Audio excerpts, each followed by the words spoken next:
Well, after the steps were removed. Yeah. Oh, yeah. The rebar steps. Yep. Yeah. Yeah. And who removed the steps? Do you remember? It was a bunch of rebels. No, it was a bunch of rebels. Yes. Yes. Dude. Now you remember. Okay. The Sawzall thing where they cut it off. Yes. Yes. Right.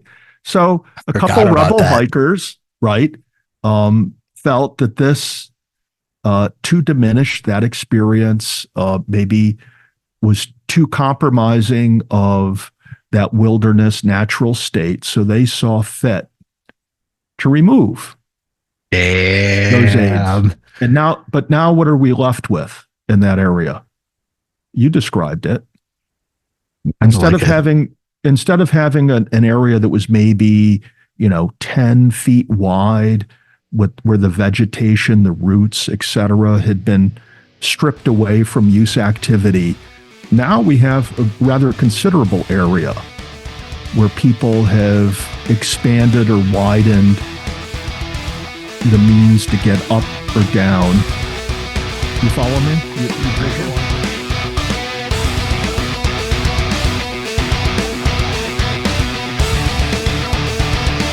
The bushwhacks were some of the worst days I've ever had in the mountains, or life, really. Whereas Panther Mountain is totally opposite. It's a mountain on top of a crater. I think the weather challenges on this incident were particularly difficult. It was really the development of New York State. Catskills were responsible.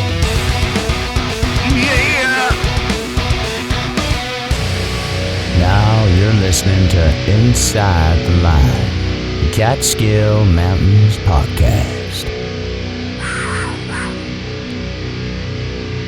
I mean, hopefully you're feeling good, Ted. You're back with me again. Second episode. Present and accounted for. Present and accounted for. I like it. How you doing down there in the good old Hudson Valley? Well, I think we're getting ready for spring. I've been thinking about planting some wildflower seeds in the yard with all the rain we've been getting. Just haven't gotten around to it. Maybe on Sunday, Easter Sunday, I'll do it. Good idea. Do you have like one of your wild garden areas that you do? Well, I'm going to say that a significant portion of the property is wild, so wild that we don't even go there. And then the rest is mowed. Nice. Place for the bees and everything to pollinate and do their thing. We try to keep the bees happy here in the Hudson Valley. Yeah, you'll be getting that soon. We're up, up a little bit higher in elevation, but today it was around like 45 degrees, maybe hitting 50. No sunshine, but I'm trying to think of what flowers. Jessica plants the flowers. I don't out front, but I'm pretty sure the tulips are coming up. Maybe? Is it too early for the tulips? So when you say Jessica plants the flowers, is that an unwritten arrangement between the two of you, or is this something that was in the prenuptial agreement? Prenuptial agreement. Was it? It went down to that level of detail. I'm impressed. Yeah, she... But you really thought out the relationship then. We did. So the front yard is going to be turned into a whole wildflower yard area. So our front yard is going to look like one of those crazy things you see on Instagram where it's just all native stuff that just had the bees are going to be happy and stuff like that. So that was my plan actually. So I thought of that.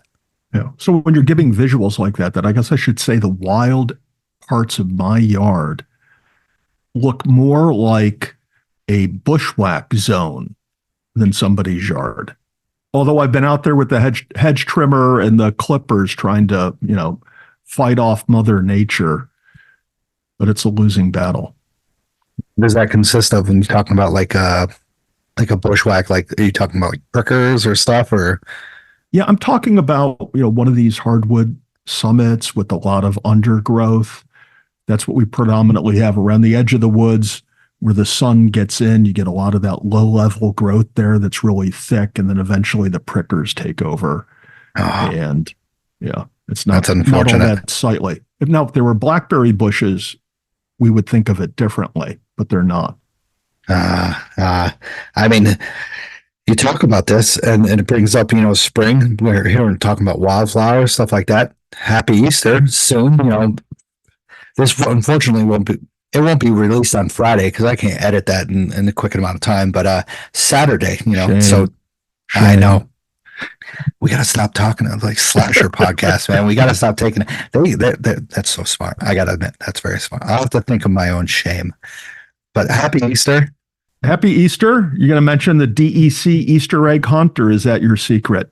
That is, you told me about this. I had no clue about this. What are they going to do? Well, I heard the DEC has partnered up with one of the online and regional retailers of recreational gear, and they're having an Easter egg hunt this weekend in the Catskills, and only in the Catskills along the trail up to Overlook, I think I heard. I'm not quite certain, but they'll be hiding Easter eggs for hikers to find. And there's one Easter egg, the golden Easter egg with a REI. What was the gift certificate amount? I don't think we can talk about a number that large on the podcast. It's so significant. So at any rate, yes, this weekend and this weekend only, Easter egg hunt on the trail up to Overlook Mountain, sponsored by the New York State DEC. And you heard it first here on Inside the Line. You're going to get me in trouble. You know that. Well, that's the aim. My aim is to take you off your throne, and so you can no longer try to influence your domain over the Catskill hiking community. That's my end game.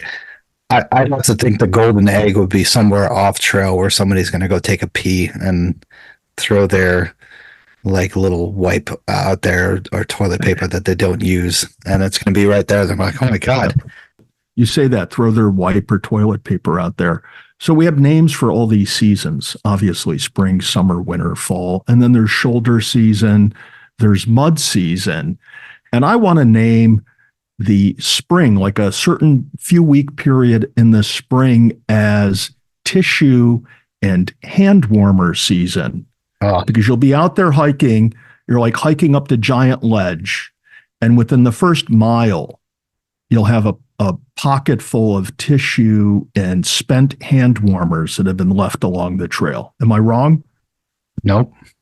Yeah. So I think we should put a poll out there and see if we now have, instead of like the prelude to mud season, is tissue and hand warmer season. Yeah.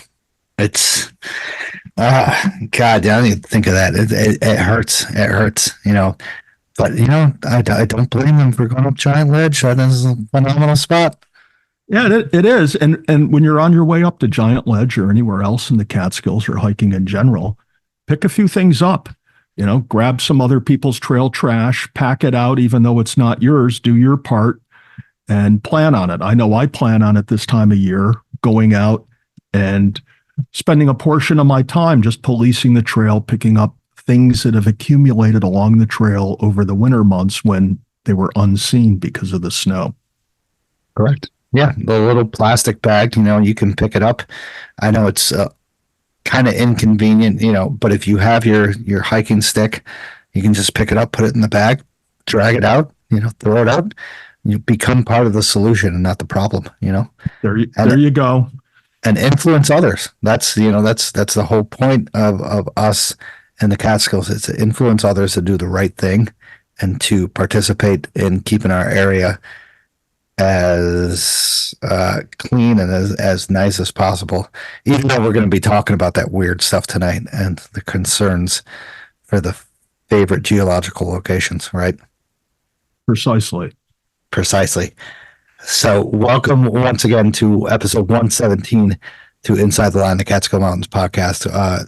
Tonight we're going to be talking about, Tad and I are going to be talking about at least my favorite geological locations that are somewhat not off trail, and also the concerns for them. So Tad brought up talking about, what could happen if we do give away these geological locations, and there might be concerns for them, not even just off trail, but on trail. What could happen? And, we'll be talking about stuff like glacial erratics, glacial features that you could spot just by walking along the trail. So You never know. So once again, welcome to episode 117. So Tad, are you a fisher? Fly fishing opens April 1st, soon, very soon. I can't say I'm a fly fisher. Same. I don't have the patience for something like that. Patience and talent, right? Yeah, patience, talent, gear, know-how. Right. I'm more of an physical activity orientated person. Want to be on the move. Yeah, exactly. And I had a previous podcast with some people that are fly fishers, and it's to me it sounds exhausting. Number one, like you said, the patience. You gotta have patience to do this, but you also have to have, if you want to catch the best, you have to have the spots that that are going to have the best trout. And beaver kill, never sink, round out, they always have the good stuff. And we've had Todd Spire was on here once with me. Absolute phenomenal episode, one of my favorites, just because we got into it about fly fishing, and I've never known that much about fly fishing. And then I had Paul Shivo here. He talked about his fly fishing experiences, and I'm hoping to get more and more people on about fly fishing because it's so huge in the Catskills. Not many people know that fly fishing is the Catskills are the capital of the world of fly fishing. Yeah, and I learned on your podcast that one of the reasons for that is the reservoir system, and it's generating a constant flow of cold water in the streams and brooks, which is what the trout thrive on. Correct. Yeah, keep it. And that's, that was a big controversy topic, was, talking about these floods that happen and taking away the trees that cover these like streams, these kills, these little creeks that protect the trout. And, it gets over a certain temperature, the trout will not go upstream. They will just stay in the area that it's cold or just like kind of like bathe there. And you won't get any trout breeding upstream or downstream, because more downstream in the reservoirs and stuff because it's too warm. And that's what we want to promote is trout breeding, right? Because breeding is fun. Hey, I don't know what just got knocked over, but yeah, I have actually a woman that I'm hoping to have come on. I've chatted with her before that does the fly fishing. What is it called? What is the breeding called? Oh, a hatchery? Yeah, a hatchery that's up on the beaver kill. Yeah. Oh, I know the place. What is it called again? I don't remember the name of it, but I drive by it all the time. Is it the privately owned fish hatchery? Yes. Yes, sir. Yes. Yeah. I cruise by there all the time when I'm hiking in the Western Catskills. Yeah, I'm excited about that because, they have a DEC spot, and then they have it's called the Beaverkill Trout Hatchery. So hopefully we'll get on with Trout Lady. Her name is Trout Lady. She contacted me, and I'm hoping to get a time to talk about it. So once again, fly fishing opens April 1st. Cool stuff. You're going to see people all over the place in the Catskills, along the Esopus, the Beaverkill, the Neversink.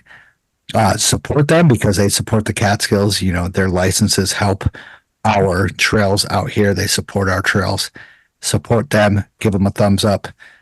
Don't do anything to discourage them from coming to the Catskills. So no hiking in the streams. That's what you're trying to say. Yes, definitely, because that could really piss them off. Yeah, it's going to scare away the trout. You know what else scares away the trout? Mountain lions. That's true. They do. Yes, they catch the mountain lion. New mountain lions catch those trout. So once again, we've had an incident over in California. It could be moving over to the Catskills soon. An unfortunate incident that involved a fatality. So 2 brothers were attacked by a mountain lion in California. This was March 26th. So it's wow. It was 2 days ago. That happened, maybe a couple more than that, actually. They are saying a horrific attack. Law enforcement, 2 brothers were mauled by a mountain lion while they hiked over the weekend, and unfortunately, one passed away. The amazing, beautiful cat took place in Placerville, which is a small city located about halfway between Sacramento and Lake Tahoe, so middle of nowhere. 21-year-old and an 18-year-old at 1 p.m. was attacked in the small community of Georgetown in El Dorado. Sheriff Cotto's office posted a statement on social media saying that Taylor Brooks, who unfortunately was the 21-year-old, lost his life during the mountain lion attack, and Wyatt Brooks is recovering from traumatic injuries sustained in the attack. So crazy incidents in California that you try to picture this in your head, and you can't. You're coming back to that. Everybody's probably seen that one Instagram post of that mountain lion charging the person. The guy's yelling at the charging at mountain lion. It's like just stamping its paws on the ground, creating dust, and telling it to get the hell away. And then you have this incident of a person who loses their life, and it's just tragic. It's crazy to show how nature does not give a shit about you. Well, that's hard to come back from. But I'm sure that the 18-year-old watching his older brother be killed by the mountain lion, that's just such a tragic thing for him to watch. And then, as I understand it, the survivor sustained some disfiguring injuries. So every time he looks in the mirror, it's just going to be a constant reminder of the horror of that day. Yeah. And it's just hard for us to conceive because we don't necessarily confront those types of dangers out here on the East Coast and certainly in the Catskills. So I guess it kind of should remind you, if you are going to go hike in different places, and if you're just used to hiking in the Catskills, Harriman Park, the Adirondacks, that when you go out west, the perils are different than around here. Yeah. It's, looking up some more information about this, apparently the mountain lion was actually killed 1:30 p.m. The next day that wildlife officials actually shot it. So once again, you kind of think like the mountain lion was there protecting itself and just being in nature. And you think about these times out here, out east, we have bears. And unfortunately, when bears get domesticated, they put them down for some reason. But, you understand because the bear is not acting like a normal wild bear. And in this incident, I wouldn't say that the mountain lion was acting irregular. It was just being a normal mountain lion and protecting itself from what it didn't know and what could be a possible threat. Well, there's probably a lot of philosophical undertones to that statement. And, particularly with bears, the more domesticated they become, the more of a hindrance or nuisance they become to populated areas. And that's one of the reasons that would prompt the DEC to euthanize or kill a bear. And I'm sure they think the same on the West Coast with mountain lions and other predatory type animals. Yeah. But how, we have prevention against bears, bear spray and stuff like that. What the hell do you have for a mountain lion? You really don't have any spray or protective. Yeah. I mean, and depending on what you have, do you have the time to use it? Do you have the time to, arm yourself, aim, shoot, and be effective? And is that going to be a deterrent or get the mountain lion or whatever is attacking you to run off into the wild? Who knows? But I'm sure that the incidence of mountain lion attacks these days are far, far less than what they were over 100 years ago. Correct. Yeah, definitely far less. As we had East Coast, West Coast, and mountain lions supposedly reported back in the 1900s were actually here in the Catskills in the East Coast, but traces of it has been located down in Tennessee and stuff like that, but not up here. So unfortunate. At least not that they're admitting to.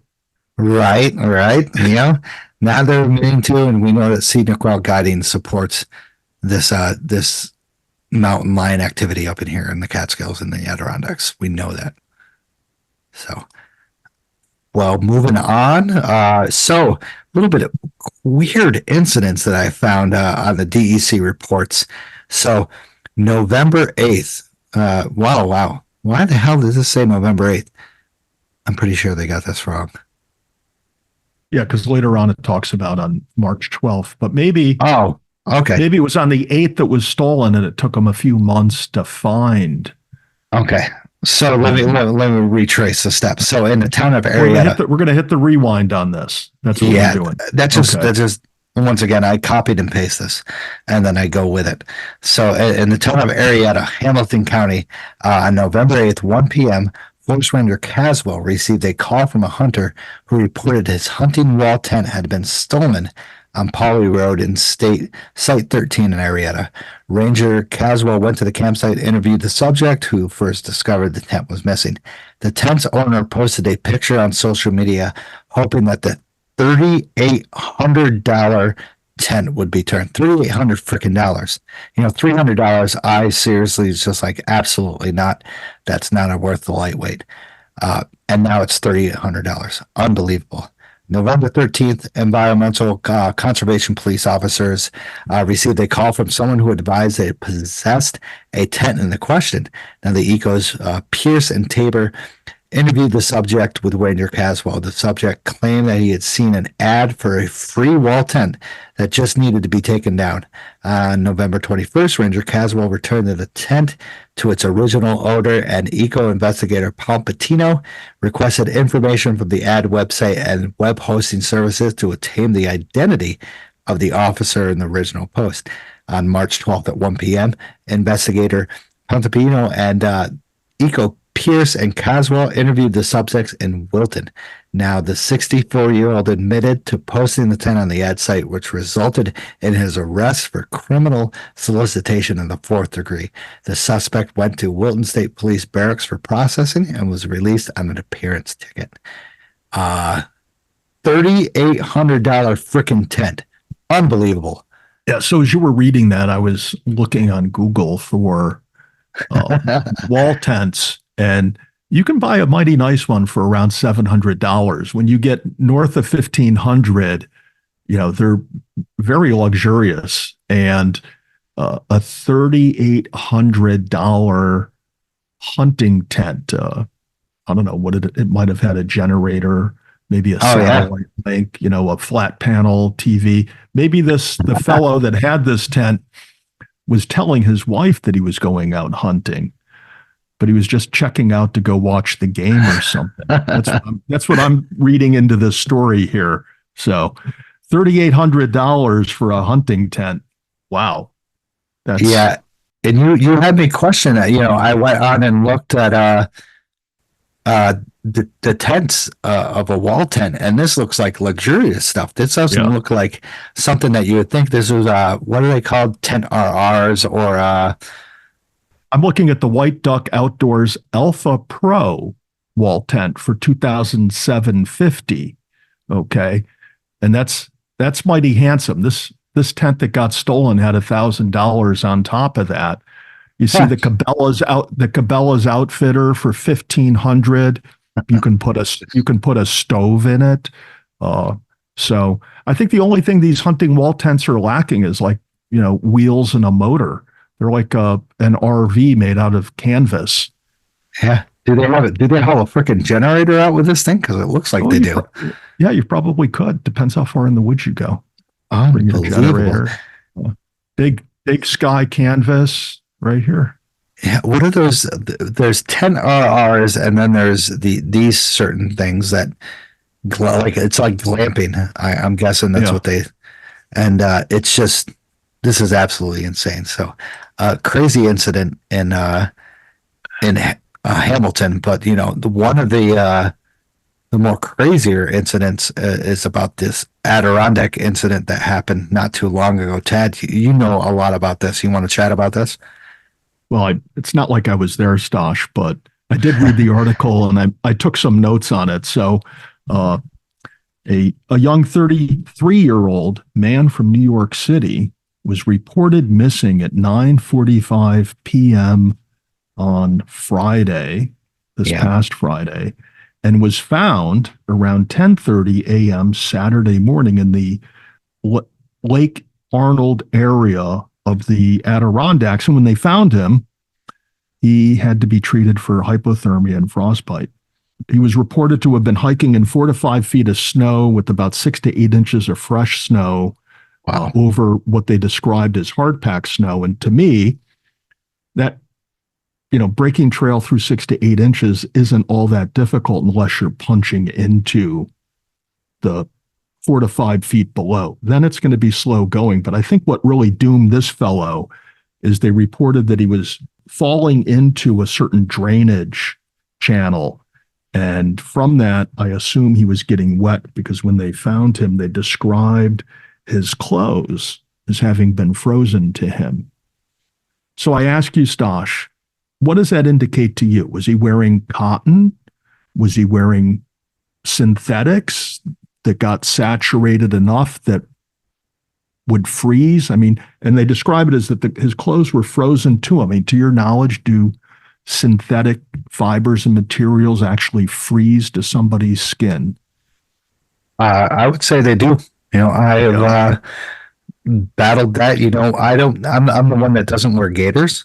So when I break trail, you can definitely feel the moisture from the snow and such on the apparel that you wear. And it's a very difficult situation. I was going to chat to you about this as well. The funny thing is, you chat about the Adirondacks. I've summited Mount Marcy before, and this guy actually went the complete opposite way that he started. He started the lodge, and then he went down the Opuscellent. I'm trying to say that right, Opuscellent way, which is off the southern edge of Mount Marcy. So he was traveling. He totally went off the different direction. We don't know his experience level and how he was prepared for this, but it seems to me that he was certainly blindsided once he got wet. And I wonder if he wasn't packing in with him a dry set of clothes. Yeah.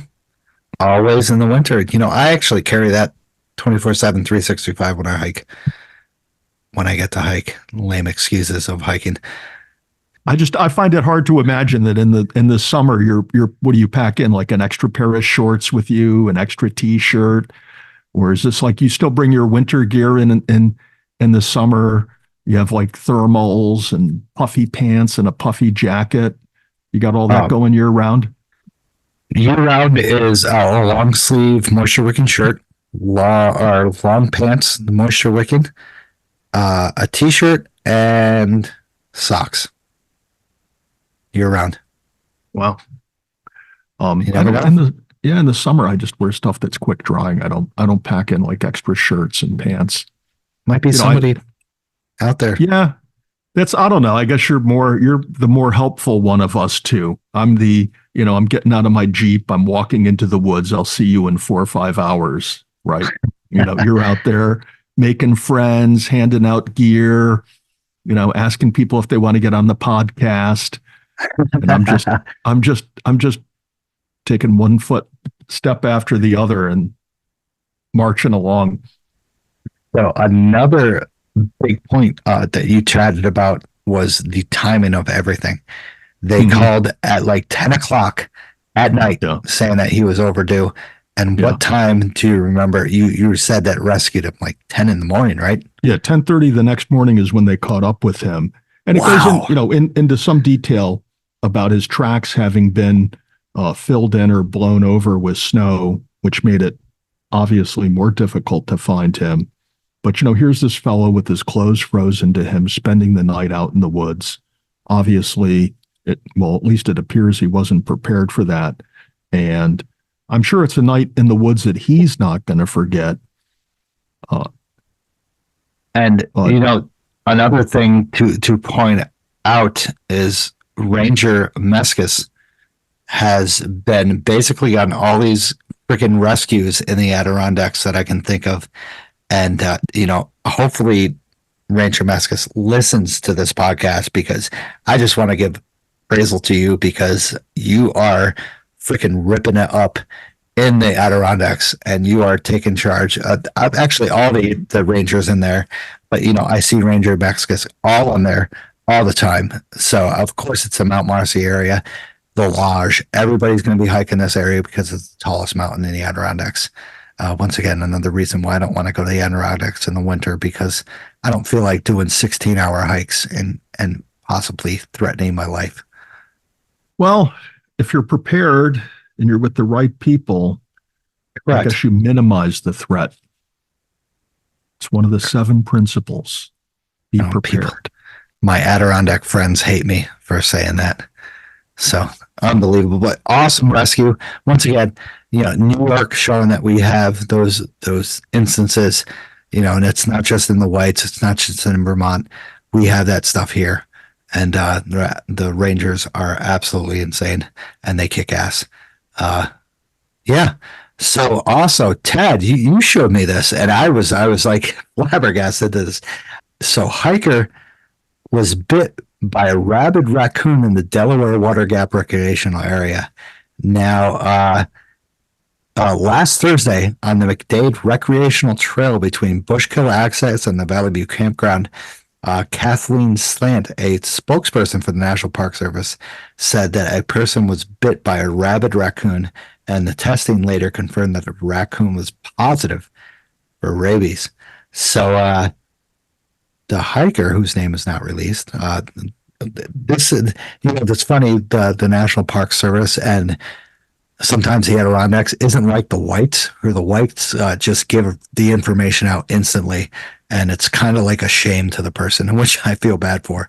But they went to the East Stroudsburg, Pennsylvania hospital, and they did not have any information later on the victim's condition as of Thursday afternoon. But bit by raccoons are adorable, man. I want one, but I'm scared shitless.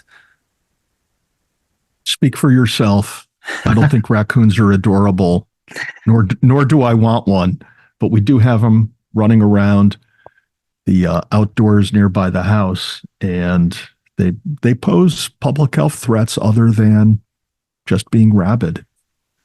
Yeah. Like what? Like being cute?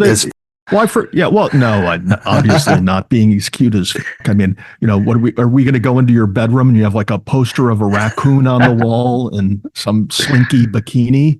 What's going on here? So no, they carry worms and other diseases. So a contact with the raccoon is not something that you should take lightly. It's, can expose you to rabies, worms, potentially other diseases. I'm not saying we should shoot all the raccoons, but we need to be careful. Obviously, one of the things is, every homeowner needs to be responsible for properly disposing of their trash and keeping their property clean, so it's not attractive to raccoons, bears, and other animals that are looking to survive.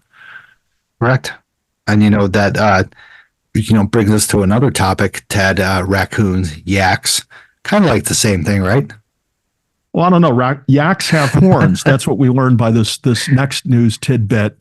Emma Keene from Welsh was on the trail or at the base camp at Mount Everest, and according to this article, she was savagely gored by a yak while FaceTiming her family. Oh my God. Yeah, whether or not she was distracted during the course of FaceTiming and didn't see the yak approaching her, or if she was trying to get the yak included in the FaceTiming, we don't exactly know.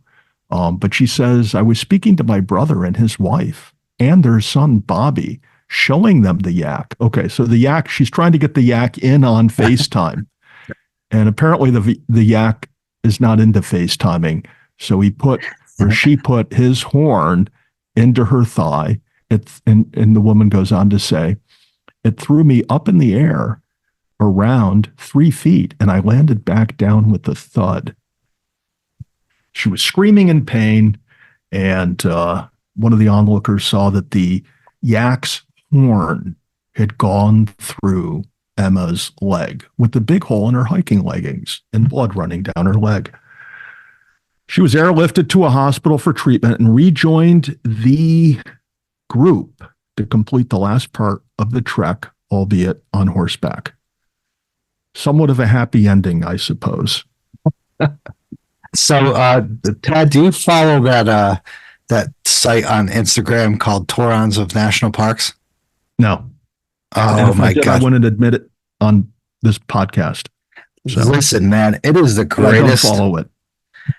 You gotta. I'm gonna, suggest this to you, but come on, man, this is hilarious. It's people like, stupidity, mostly in Yellowstone and stuff, where they like approach bison and they're like 3 feet away, and they're like, take a picture. But doesn't that encourage more people just to do that by broadcasting this over and over on social media? I mean, or is it some survival of the fittest thing that we're promoting this so people will get mauled, maimed, impaled by a yak horn, and only the fit survive? Is it some Darwinism thing? Or is Darwinism. It just, or so it's not humans being stupid. It's a Darwinistic. This goes back to my perception of you as trying to be a social influencer in the Catskills to try to, seize control of this wilderness area and have us all see it your way by volunteering all the time and not hiking. Well, I got you. I have you thinking on that one. We'll get thinking on other things later on, but no comment. All right, no comment. We'll take that as an admission, fans.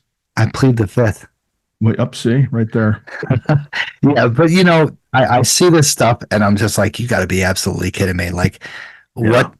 Is it worth the fame? And this person probably paid.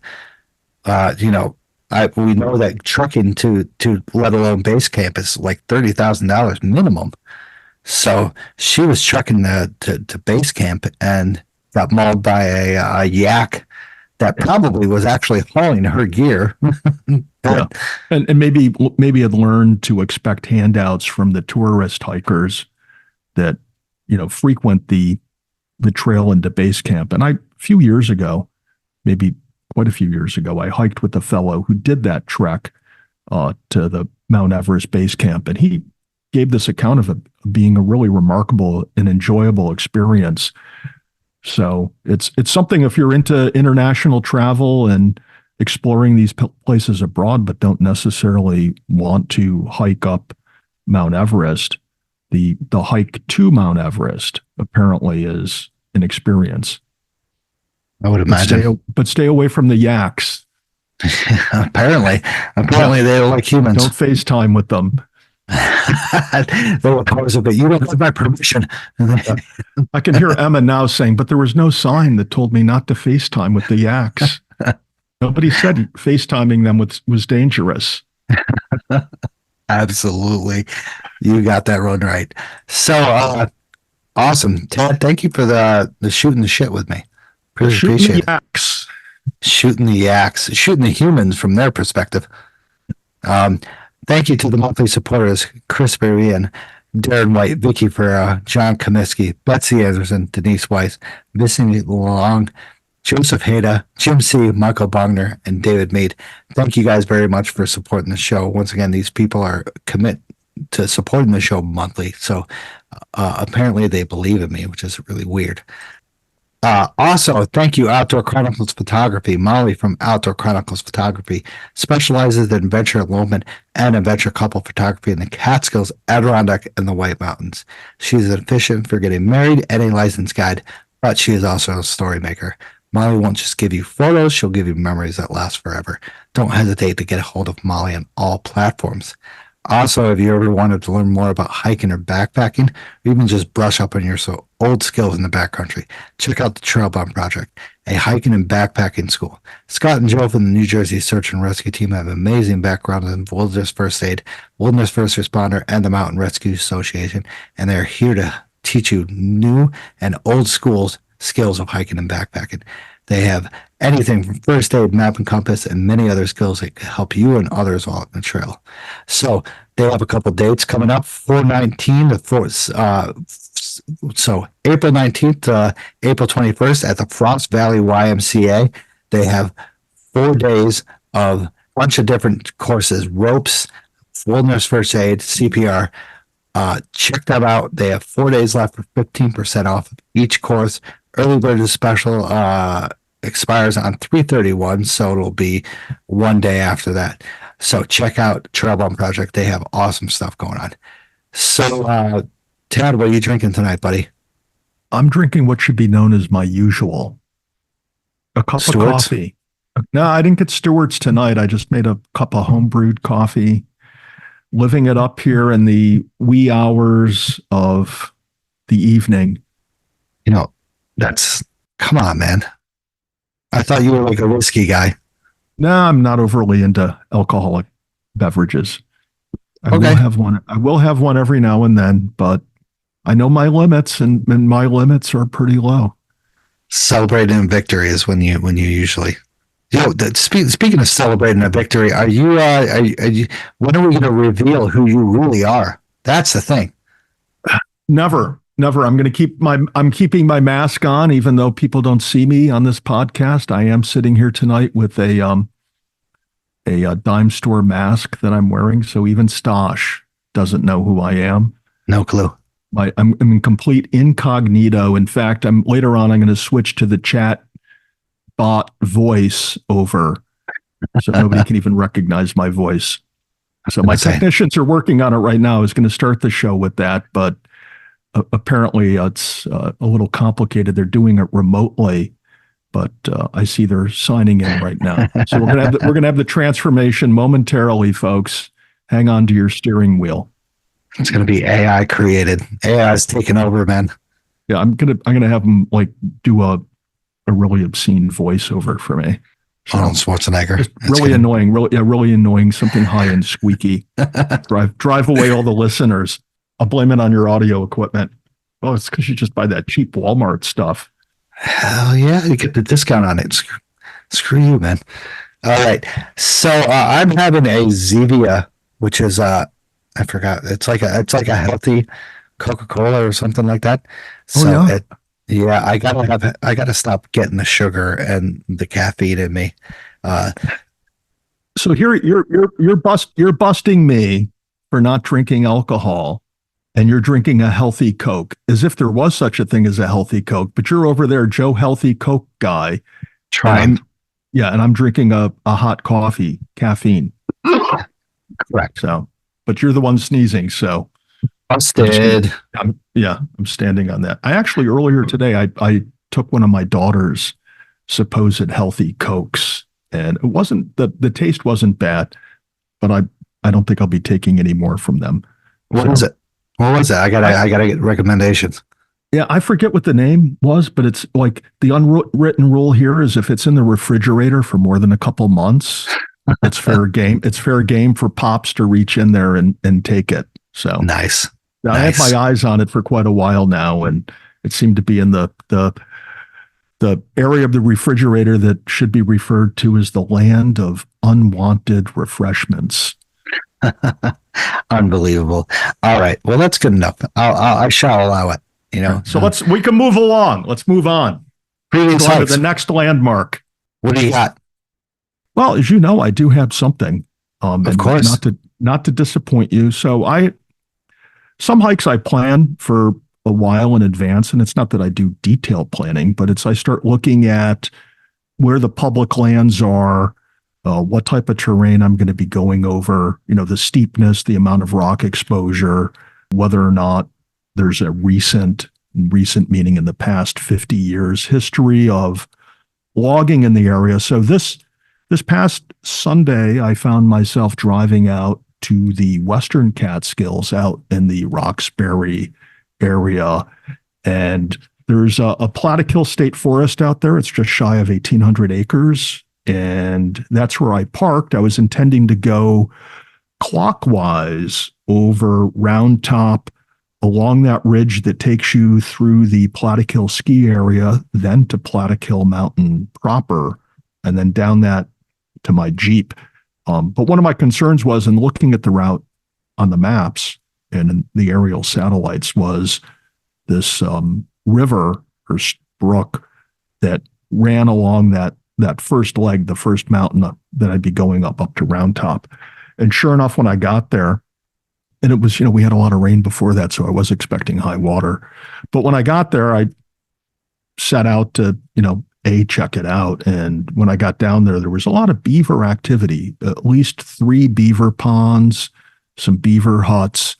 And what you wouldn't see on the satellite maps was the fact that over the years after those aerials were taken, the beavers had made what was ordinarily a 8 or 12-foot water crossing in high water. Yeah. I don't know exactly if it was 40 yards, but it was, a lot of soft ground. And I figured that I'd probably hit spots if I did forage over it, that it would be waist high. And I had intended, knowing that I was going to run into high water, to alternate my plan and just go counterclockwise and end up by doing the water crossing and doing the mad dash up to the Jeep and changing my clothes when I got there. But I figured with the water being that deep, it just wasn't safe. So instead, I did the hike part of the way up to the Kaaterskill ski area. And then I retraced, went back down to the Jeep, drove to another area where there was DEP land, and hiked up to Round Top via that access, and then continued over to the ski area so I can complete that whole ridge. And it was fairly interesting terrain, but it was one of those days where it wasn't so much the terrain that made the hike. It was the fact that I was probably, once I got over 2,800 feet, I was hiking through anywhere from 3 to 5 inches of fresh snow. So it was just right on the verge at spots where you could have used snowshoes if you wanted, and would have been fun to snowshoe one last time this season. But I didn't have my snowshoes. Thankfully, I had my great gaiters, so I kept my feet dry and checked off those mountains from some list that earned you some patch if you ever sent in the form. Nice. So I like, it's tough because you're over in the kind of northern part of the Catskills, and it's a lot of unexpectancy with those areas, because you don't know if you're going to hit like one little tiny ledge, or you're going to hit some massive amount of prickers, or you're going to hit, like you said, some crazy amounts of snow. Because we all know, if we know from the bear pen story, that part of the Catskills gets an amazing amount of weather.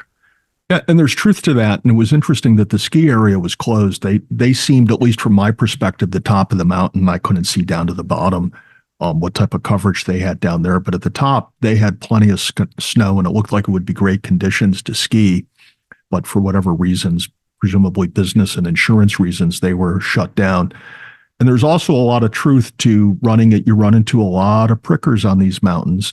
And that's something I take into account. And that's why sometime in May, I'm going to, I stopped doing this type of bushwhacking to stay away from those prickers. In terms of rock outcroppings and ledges, I'm pretty good at spotting those from the topo maps. And there was nothing really of any significance the entire way. What I did find really unusual, and I don't know what the explanation is, but what would be on the western side of Kaaterskill, particularly on the western side of the ski area, there were a lot of roads and trails.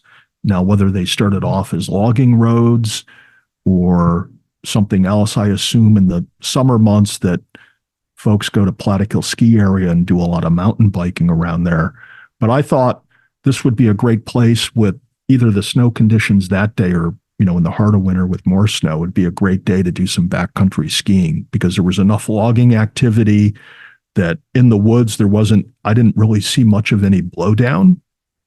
And, the wooded areas were relatively cleaned out. So you could just, if you were skiing, you could ski downhill and then skin back up on these trails. So it's an interesting area. And I did send out some intel to some people that I know that are into that, and let them know that this would be a great area to check out next winter. Nice. That's fantastic. Exploring new areas is always a fascinating time, I gotta admit. As long as you're on public property. Right. You don't want to get shot. Well, yeah, you don't want to get shot, and you don't want to, go someplace and infringe on somebody else's rights where you're not Correct. welcomed. And that's what we see happened on Round Top and Graham. Graham, I find harder to understand, but on Round Top, I get it why they were upset with all the activity up there and all the people that were going up there without asking for permission. So it's a shame. I really enjoyed hiking up Round Top from multiple directions, and frankly, hiking from Round Top, or not Round Top, Double Top. I mean, yeah, over to Graham. That was a great hike. Beautiful. We gotta have a full session on just Graham and Double Top. I'm trying to get the Goulds on here, but they don't seem to respond. Good luck with that. I know. Not even freaking Burroughs looked at him on when he was walking on, Wall Street, and Gould just looked at him like he was something like of an inconvenience. Yeah. But we're talking about lame excuses. I got a lame excuse. I slept in on Sunday. Did you really? I did. Well, that's going to go down as a lame excuse. I will say, though, I've been giving some level of consideration to. I might have overstepped or reacted too soon by trying to rename this segment "Recent Hikes" or "Lame Excuses." Maybe it should be "Recent Hikes, Volunteer Activity" or "Lame Excuses." Right. You should get some level of credit for all the volunteer work you do.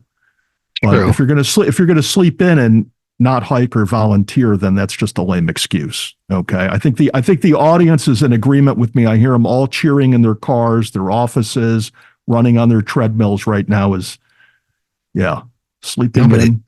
Nobody listens to this. Nobody listens to this podcast. Well, I did find that one obscure site that rates you as one of the top 10 hiking podcasts. And what, like Roxbury? No, it's like apparently, in the States or North America or worldwide. I don't know, but it was just like you were on the list. I was like, seriously? Maybe there's another podcast called Inside the Line Catskills. Maybe in the Southern Hemisphere, there's another Catskill mountain area. There's got to be. No way. Yeah, must be. Yeah. So I slept in. I was just like, whatever. I got 10 hours of sleep. I'm good with that. That recharges. Wow. Yeah, 10 hours. Life's too short to sleep 10 hours at a crack, buddy. Hey. Okay, you got to learn. You got to be like me. You got to get by on 4 to 5 hours, and that's why I just drink coffee all the time. Unbelievable. I can't do that. You'll start connecting the dots here. It's just coffee after coffee after coffee. In fact, my hiking backpack, all my gear is about 5 liters. The other 25 liters is, just shout it out. Yes, coffee. That's right. Nice. I don't blame you. So I pee a lot on the hike. If you ever have to go out and try to find me, you just look for one yellow spot after the other, and you'll get to me. Nice. That's a good point, actually. Yeah, we need to bring this back inside the bounds now. I'm getting a little out of control. The producers are walking into the room. They're going to haul me away. You're starting to get comfortable. That's a good thing. Uh-oh. All right. Yeah. So once again, volunteer 3500 Club, Catskills Trail Crew, Catskill Mountain Club Visitor Center. Bramley Mountain needs some volunteers for their new fire tile that's going up. The Trail Crew has just posted about their schedule for the season. So for the spring, summer, and fall, get with them. I know that the Trail Conference has posted a new kind of maintenance. I'm trying to think of the word. Training that you need now for doing maintenance in the Trail Conference. So check out your emails, please. It's very important for the Trail Conference because we got to get trained on everything the DEC wants, and of course the DEC needs. I'm going to show you this picture of the sunset. Give me a second. See the sunset, babes? It's the reason why I take bathroom breaks, man. I'm going to share this with you. Holy crap. Very lucky man. Wow, what a sunset. Oh, not a big, we don't have big mountains back here, but I got something else. It's right behind me. Yeah, we're positioned with the Schwangunk Ridge to our left, so it really limits our ability to get a nice sunset. Although that's why I get up usually before sunrise in the morning. to check it out of the other side of the house. That's cool. It's one of the things I missed about living in Western New York, on Lake Chautauqua, and then the back of Lake Chautauqua was about 7 miles from Lake Erie. So you just got these epic sunshots. Yeah. Did you see it? Yeah, I'm checking it out right now. Unbelievable. Yeah, it looks like you have a bird feeder in your backyard. Right? Yeah, couple. There's like 3 or 4. Wash. Yeah, that's cool. The birds need that. That's important for them. Yeah. That's better than feeding them in the summer. Correct. Yeah. And actually the bees love the water too as well. Oh, yeah? Yeah. All right. So weather for this weekend, let's check it out. Friday, we have some awesome weather, 25 degrees with a wind chill of 7 degrees, which is fantastic for me. Clear with some clouds getting into the night. Awesome. Beautiful time to just get those hikes down. Who knows? There's no winter anymore. So just go after those hikes. Saturday looks awesome. Some clouds. It says 25 mile per hour winds, but I don't think that is as well. So I have 28, low of 3 degrees with the wind chill, but that's in the morning. Later on, wind is going to die down, nothing, with some clouds all day long, light rain late at night. So who cares about late at night? Nobody hikes late at night. Sunday, except the 33-year-old hiker that was lost in the Adirondacks this past Friday. Right, shame. The fellow we spoke of. Yeah. Crazy. Shame. Sunday, some clouds mostly all day. Light wind, high of 32, low of maybe 18. Get out there, rip it up, knock out those peaks, have fun, keep those views in because everything's going to start growing soon. We're going to start seeing green. And, crazy thing is, once again, we're going to have the geological features that we're going to talk about tonight might be somewhat disappearing from the distance. You never know. That snow really makes everything pop. It adds a different flavor to hiking, being out in the winter with the snow. It does. Same. Those viewpoints never disappoint out there in the snow. So let's get on to the last sponsors, and then we'll hit the topic of the night. When you say that, you're like announcing to the listeners just to hit the fast forward button. Is that what you're doing? Sort of. Okay. All right. I would say so. All right, folks. Hit the 30-second advance. That's what. But these sponsors are worth it. These sponsors are they are everything. Camp Kaaterskill. I buy stuff there. All right. Camp Kaaterskill got their hat on right now. So new gear, hiking in the Catskills. Definitely say no more. Camp Kaaterskill in Tannersville has all your hiking needs. Footwear, socks, moisture wicking shirts, freeze-dried meals, and even more. Catskill merchandise also as well. They have all the essential for your hiking needs. Located in Tannersville, and they have an online shop. Check out Camp Kaaterskill. If you want free stickers, they have them here. Also, if you're ready to hit the trails, make sure you take the scenic route. Scenic route guidings are here to help you with your goals, big or small, like Marcy or Slide or Low in the Snorts. Check out Scenic Route Guiding Gear Rentals on Instagram and Facebook for more information. Also, if you mention the podcast, you can get 10% off. Use the code Mountain Lion. Also, check out Another Summit, a nonprofit program that leads outdoors adventures and activities for veterans and first responders for free. Another Summit's Epic Adventure applications are open, and this year's Epic Adventures include a 9-day canoe trip in North Maine woods and a through hike of the Northville Placid Trail in the Adirondacks. Epic Adventures are a step-up program where you receive classroom instruction, wilderness first aid training, and a custom 3-day training trip, all leading up to an adventure that you'll never forget. Of course, this is all 100% free for veterans and first responders. Applications are open until May 1st for the Allegheny River canoe trip and May 15th on the Northville Placid Trail. Apply today at anothersummit.org. Another Summit. I'm going to be volunteering for them soon, so I'm getting training from them. It's going to be awesome. I'm going to have no weekends available. Yeah, another volunteer activity for Stosh. Hell yeah. I'm excited. I can't wait. So, let's get on to the topic of the night. So, Let's go. we have a little bit of a different topic. It's going to kind of blend in together.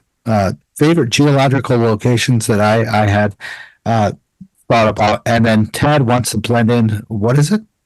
Oh, just how the your Catskill experience is in a state of change, and that you should be aware of it and maybe express your views and voice your concerns to the DEC and others that are involved in the decision-making process with respect to how the Catskill Wilderness, the Catskill Park, is managed and to be managed going forward. And to go with that, Tad is very right that the DEC wants your information. The Catskill Center wants your information. There are several places that you can attend stuff to voice your information. The CPAC, the Catskill Park Advisory Committee, correct? I think that's what it's called. Several organizations have a lot of meetings that you can attend 100% public attendance. Do it. Get out there, and we're going to talk about that tonight. Tad has brought this up to my attention. It's not on my radar, but now it is more of on my radar. So Tad, let's start off though with geological locations and spot. When we're talking about geology and geological locations, I'm talking about like rocks, layers, different stuff like that. A lot of people, I don't know if they see this as much as you and I do and take it as a consideration as much as I do, as you do as well. But I am absolutely blown away by certain geological features of the Catskills that I can't ignore. You know, it's, are you feel the same way? Oh, for sure. It's one of these things that as an amateur, I'll spend a considerable amount of time browsing around the internet, reading. I've found some what's interesting is you find the old books and articles that were written, over 100 years ago, describing elements and features in the Catskills, how they were made, how they believe they were made and shaped at the time.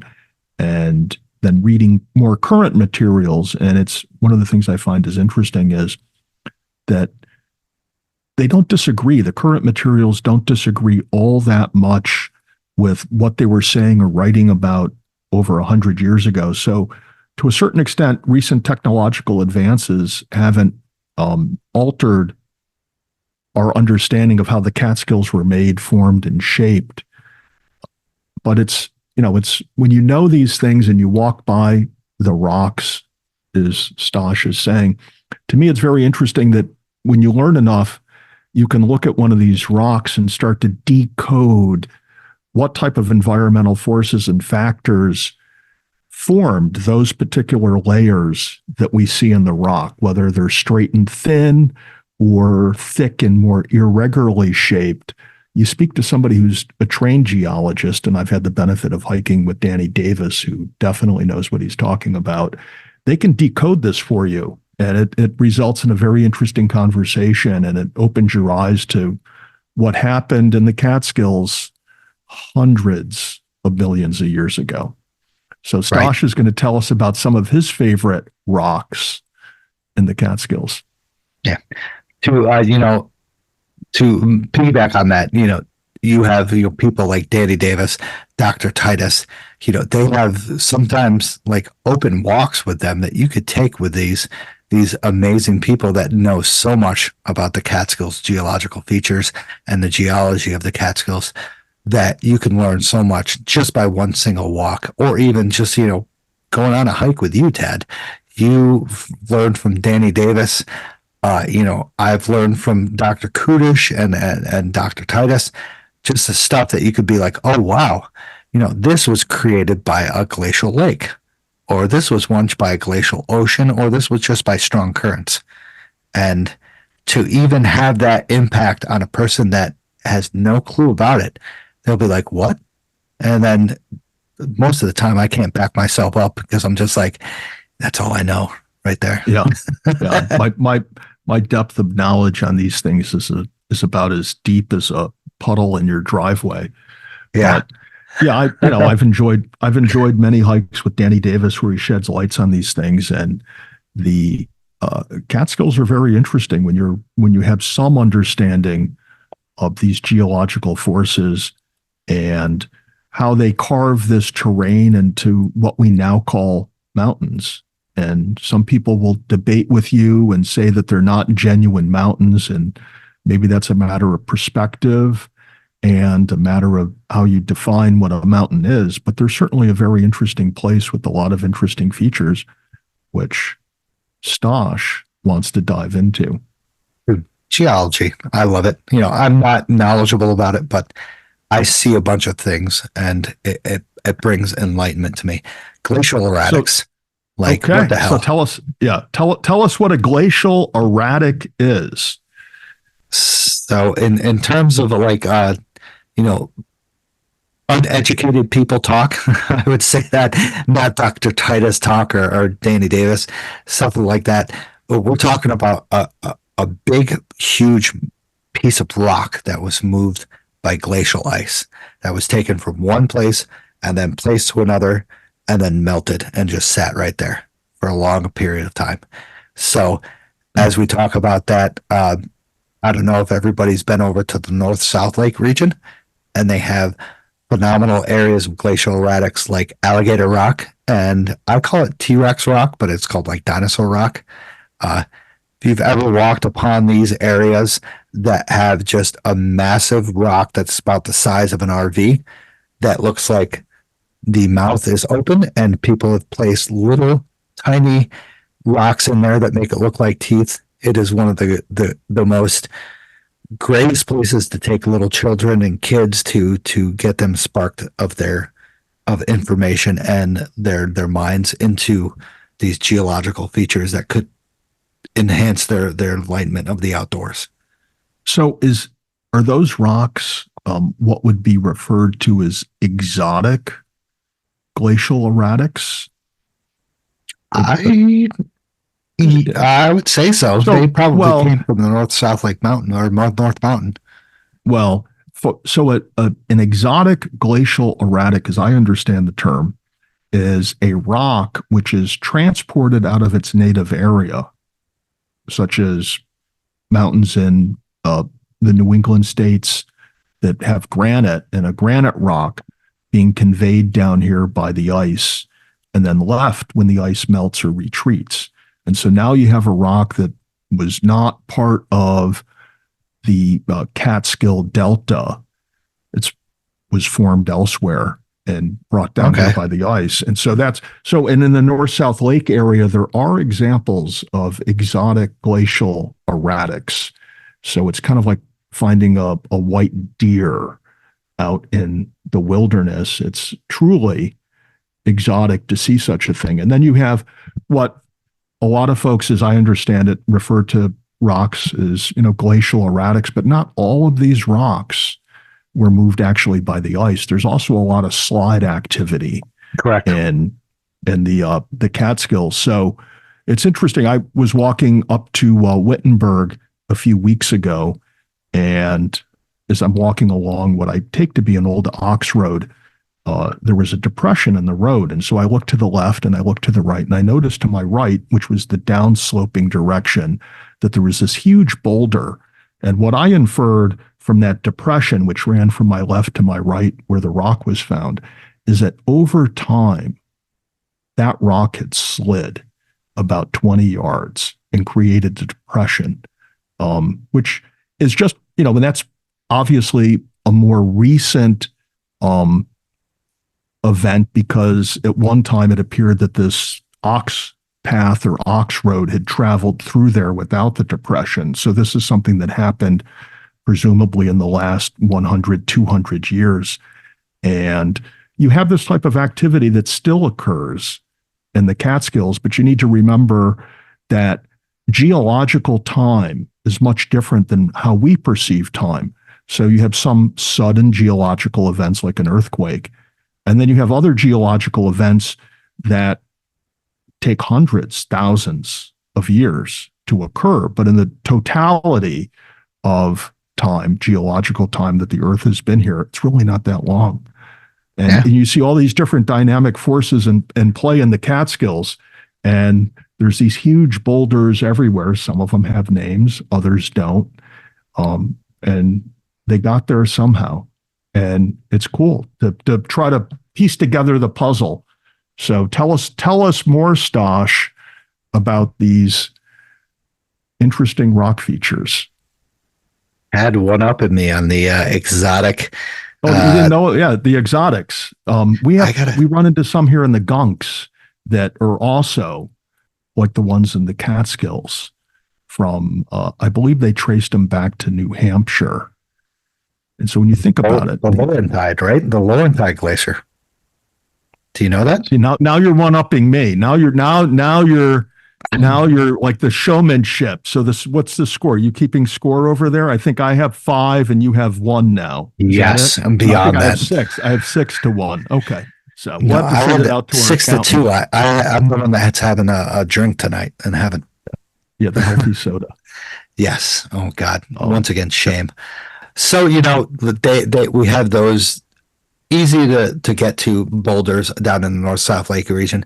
We have Reconita Rock up on Peekamoose, which is a balanced rock. Once again. Oh, sure. Yeah.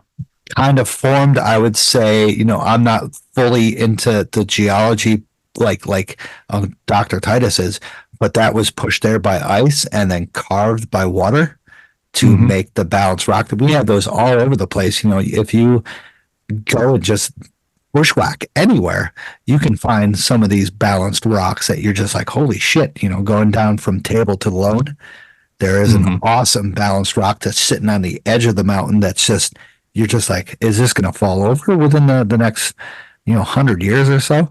I mean, yeah. Ted, you've probably come across those all over the place when you. Oh, sure. Oh, I had sent you that one photo that looks like the one that's on the western side of North Dome, and this one's found out in the western Catskills. And I'm not sure I would call that necessarily, and I don't think you were referring to this other one as a glacial erratic. That's something that was maybe transported, 10, 20 feet, presumably by the movement of ice, and then more further shaped, by the water, because at some point in time, the ice melted.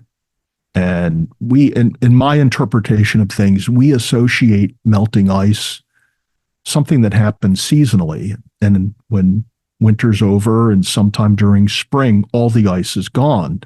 But I imagine that it took thousands of years for the ice to melt in the Catskills. And then when you speak to somebody like Dr. Titus, Danny Davis, or other geologists, they'll tell you how the mountains that constitute the Devil's Path range were formed by water flow versus ice. Yeah. And so I'm going to quiz Stosh now. So everybody, stop what you're doing, pay attention, turn up the volume. I'm going to ask him about some features and ask him, if you know where they are. Wagon Wheel. Oh yeah, that's I shouldn't say where that is. I mean, it's over to the east of Ochokin High Point. Yes, beautiful spot. Yeah, and so when I was told, Danny Davis actually told me this when we were hiking in the gunks.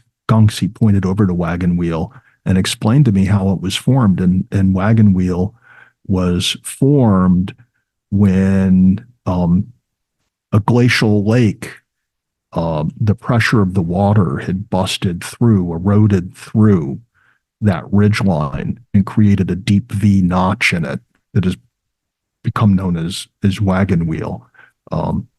So that's an interesting area. What about Serpent Rock? Ooh. I have a puzzled look. I've stumped him. He's stumped. He's thinking. I don't see him typing on his keyboard yet. He's not Googling anything, folks. Never. Are you giving up? Are you caving in? Is this down in the Kaaterskill Clove area? Should we say? Should we concede? Should we? Okay. Yes, it is. It is. I've heard of it. Mm-hmm. There's actually some old postcards out there of it. And what's interesting when you look at the postcards is that long, long ago, when this area had been logged out, it was really easy to see. It was readily visible because there was no trees around it. And then over time, the trees have, grown, repopulated the area. So it's not readily visible anymore. And it's a short bushwhack off. Well, I don't know what the trail's like these days. It might not constitute a bushwhack, but yeah, it's not far off the the road. Hardin Road, right? I'll just refer to it as a road that it's off of. So it's Ding, ding, ding. I actually got that one right. What do you have one more? I think on your second effort. So there's kudos to you for not giving up. I didn't search it. No Google searches for me. I try. So Ted, when we talk about like geology and stuff like that, the best time that hopefully that people know to view like geological features in the Catskill is, of course, the winter, because you have the settling snow that is white, and then you have the ledges, the big massive rocks who are, gray, dark black, stuff like that. You can see on those sunny days. You can look over from Westkill on that viewpoint, look over St. Anne's and stuff like that, and see those different little like layers and stuff. All these viewpoints show these different layers. You're looking over from Giant Ledge over to Slide and Windberg and Cornell. You can see these awesome layers of rock that was formed by either ice or water. And I encourage anybody and everybody to get out there after a good snowstorm and to look at this, and it'll change your mind about the Catskills and about the winter, basically, because you can see so much more in the winter. Indeed. Leaf off conditions. They're easier to get to, not only with the leaves off, but the snow tends to level out the terrain. You're hiking over less rocks on the ground, roots on the ground. And it's also probably, better for leave no trace concepts or principles to hike when you have a frozen, durable surface in the winter. You're not causing as much damage to the terrain. Yeah. So when we're talking about like looking at these geological features and viewpoints and stuff, Ted, what comes to your mind at your spot that you will be like wowed every time in the winter and somewhat, you can't say in the summer, but as in terms of the winter where you can see everything and just be like, holy crap, this is absolutely phenomenal. Oh, I don't know if it's really hard to pinpoint. I once said that, asking somebody what their favorite spot, what their favorite mountain, what their favorite hike is in the Catskills is like asking a parent which child of theirs is the favorite. Right? I mean, is it possible, right? Is it possible to say, oh, I just love the Burroughs Range to the exclusion of everything else? I don't know. I mean, I like hiking the Blacks. I like hiking the Blacks early in the morning, coming through there as the sun is just, cresting through and coming in almost at a right angle into the escarpment, shining in under the canopy. It creates a great vibe. I had a really, really fantastic hike earlier this winter. I was bushwhacking up Hunter Mountain, and I got a really early start. There was some nice snow on the ground, and like I said, the sunlight initially is getting in under the canopy, and it's one of those winter hikes that it could have been anywhere in the Catskills that day, but it was just magical. I posted some pictures, a lot of pictures on my Instagram, just showing, just how magical that day was. So I can't say I have a particular nice spot. I will say one of my favorite hikes in the Catskills, it gets you to a lot of mountains, is just hiking up the East Branch of the Neversink. Some people, the way they do Lone and Rocky, save the Fisherman's Path for the end of the day, for their way home. They hike up to Lone first, or they hike up to Table, Peekamoose over to Lone Rocky, back the Fisherman's Path, or they never hit the Fisherman's Path because they're doing the 6 or the 9. I like to hike, those mountains just to do the Fisherman's Path at a time, because going up through there in the early morning, and when you talk about geological rock formations and how they're formed, you see them being formed, not actively, but, over that 100-year sequence or whatever it is. But when you go through those sections of the East Branch and you see the bedrock exposed that the water's running over, that's how it's getting shaped. It takes forever, at least measured in our lifetime, but that's where it's happening. That's where those rock features are getting shaped. And it's also one of the things that I find amazing is when you do hike up these areas and you notice in these areas how round the rocks are versus other places when you're on a talus slope and everything has angles to it. All the rock is fractured, broken, has angles to it. And then you get down into these areas where the rivers are, or the streams and brooks, and you see, and sometimes it could be 20, 30 feet from where the water's flowing now, but you see all of the river run rocks that are round and smooth. And how long did that take? And just how long ago was it? Was it 10 years ago, 20, 30, thousands of years ago that brook or stream was running through this other area and shaped those rocks, rounded off the edges and made them nice and smooth. So when you walk through the Catskills, there's just all this stuff that doesn't seem to be going on in the moment, but the geological moment is not measured, in one afternoon. Right. Yeah. I'm with you on that one. You can definitely, you go up these streams, even just any stream, and you'll see once again the smooth areas, the jagged areas that have been taking shape over, let's say, 100 years to 17,000 years. And one time, like you said, there might be a point of where this stream or stuff had taken a different route because some of that ice fell and made a huge rock ledge that diverted the water to go over there from the melting ice. And it's just, and that brings me to the one of the places that I love to view geology is like the geological areas is North Mountain, because you can see over North South Lake, you can see Kaaterskill High Peak, Round Top, and you can see layers upon layers of just area that from I don't know, like let's say like 2,000 feet and up to 3,600 feet up on Kaaterskill High Peak. And then you can see the awesome geological features of just North Mountain sitting there of a flat area that was once sculpted by ice.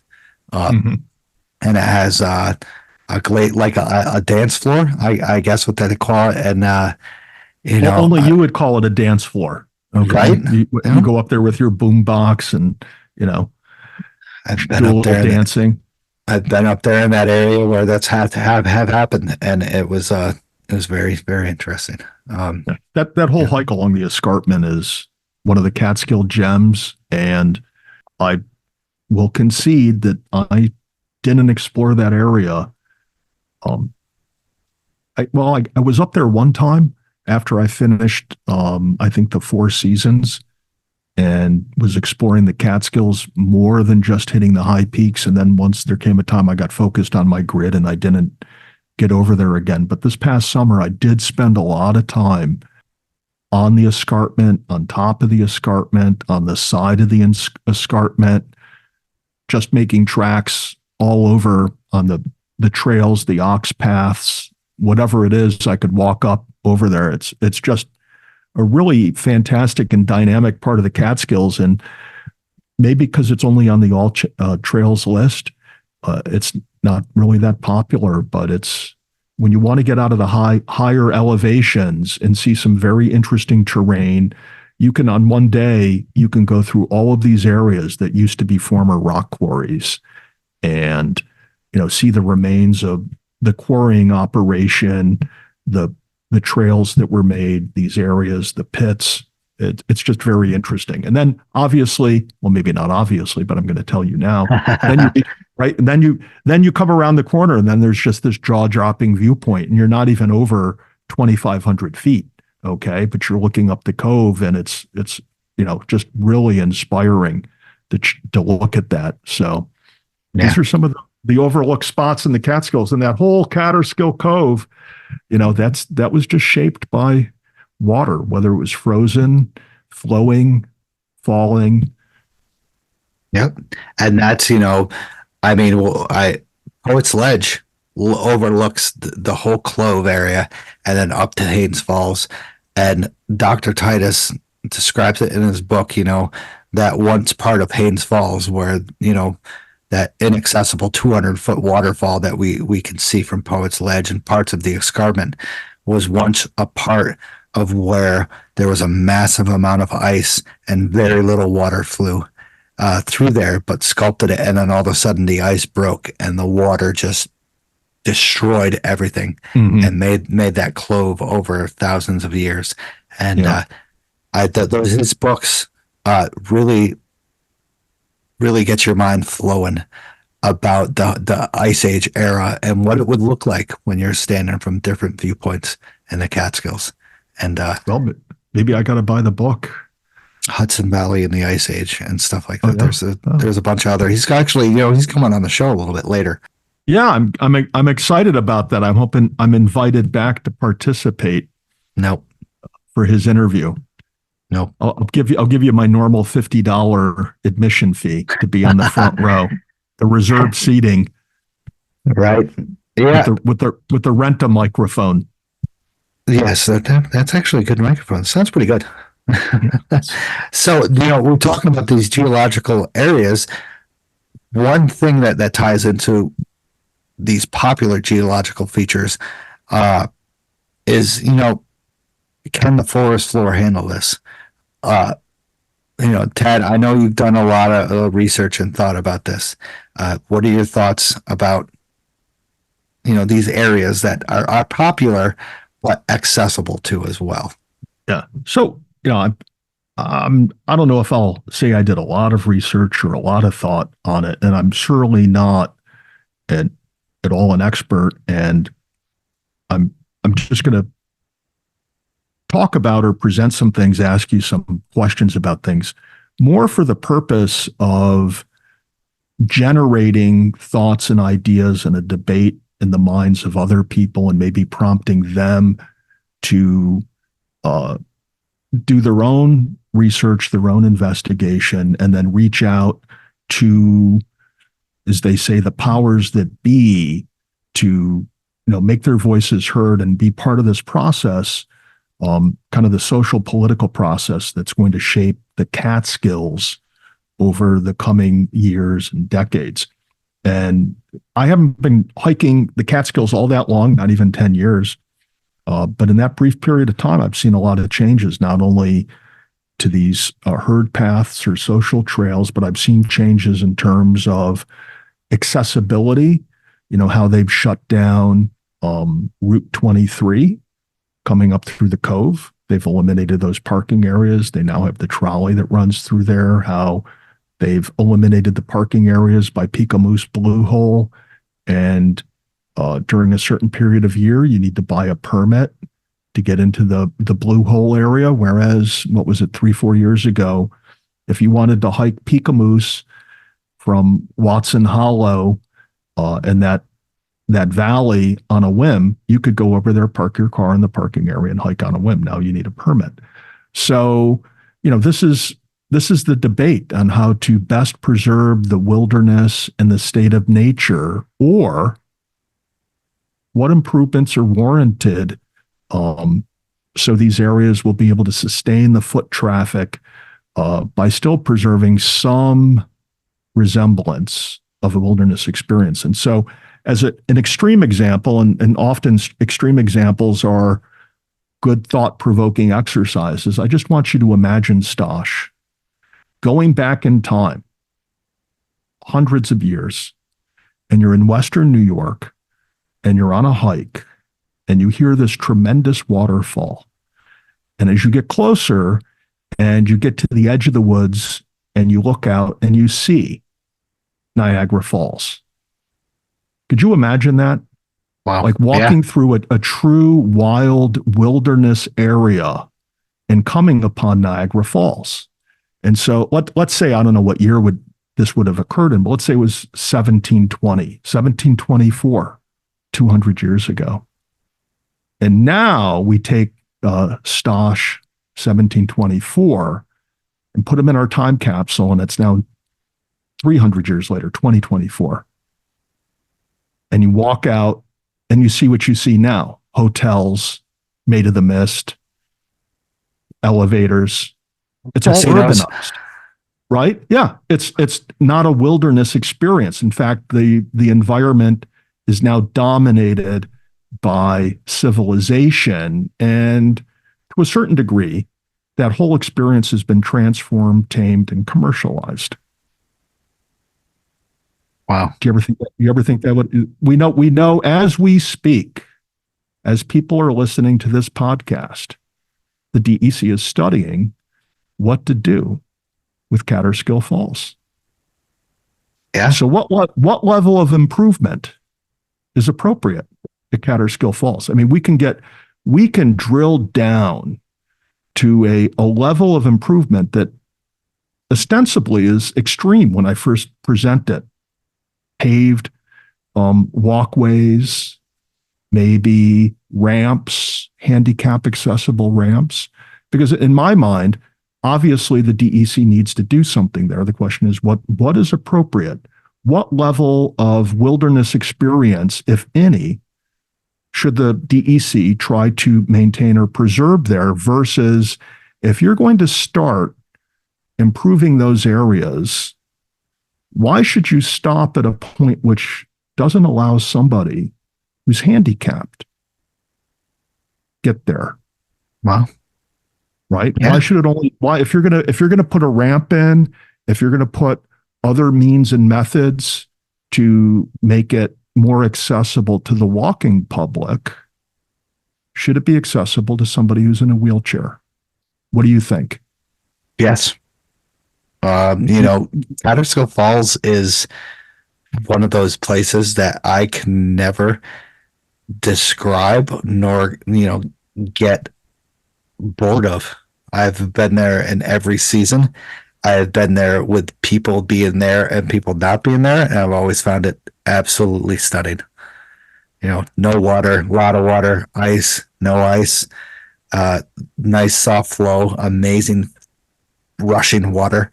And I've never gotten bored of it. And I've always, I've wished, my mom is hitting 70 years old and I want to take her there, but, I don't know if she can because, there's tough times, but I want, you think of the Kaaterskill Falls, I think of, Taconic Falls up in Ithaca area, up on the Finger Lakes. And they have a nice, it's pretty long, but it's a nice paved way all the way to the base of the falls that leads about 300-400 feet away from it, and anybody and everybody can enjoy it. And it is one of those times of where you walk up just like Niagara Falls and you stop your breath. You're just like, wow, this is real, this happened.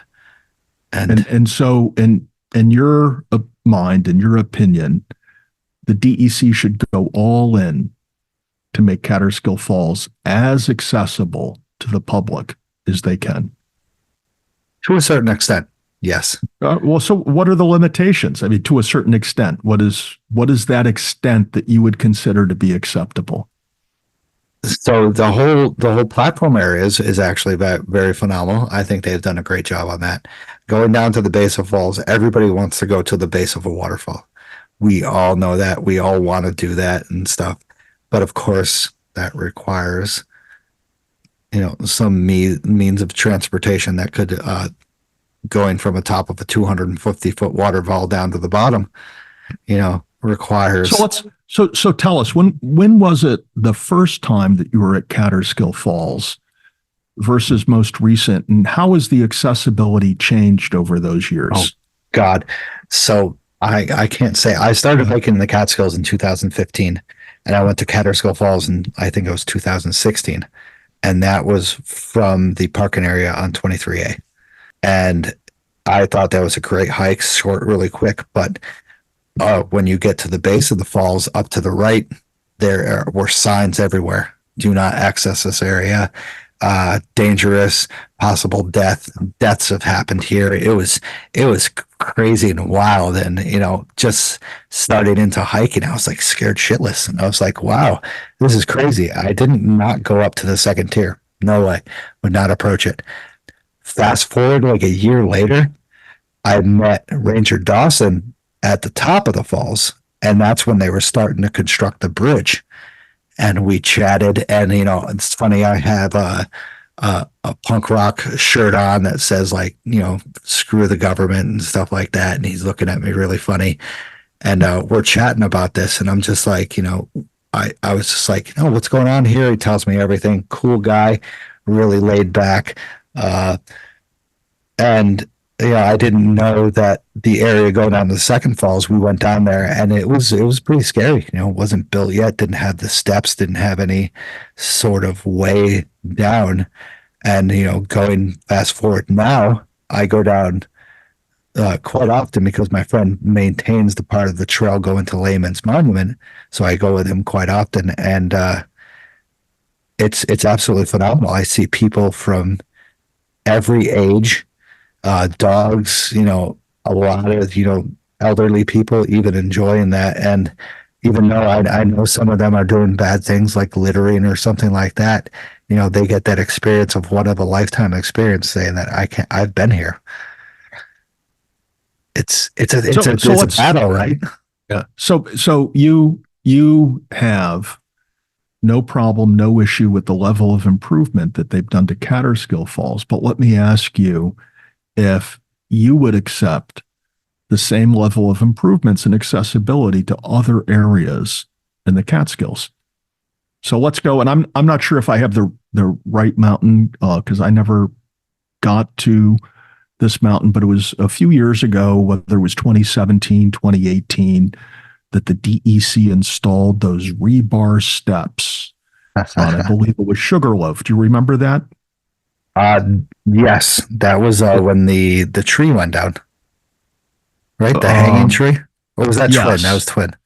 The hanging, the hanging tree was twin. Sorry. Yeah, it was. Yeah, well, there was whether it was twin or Sugarloaf.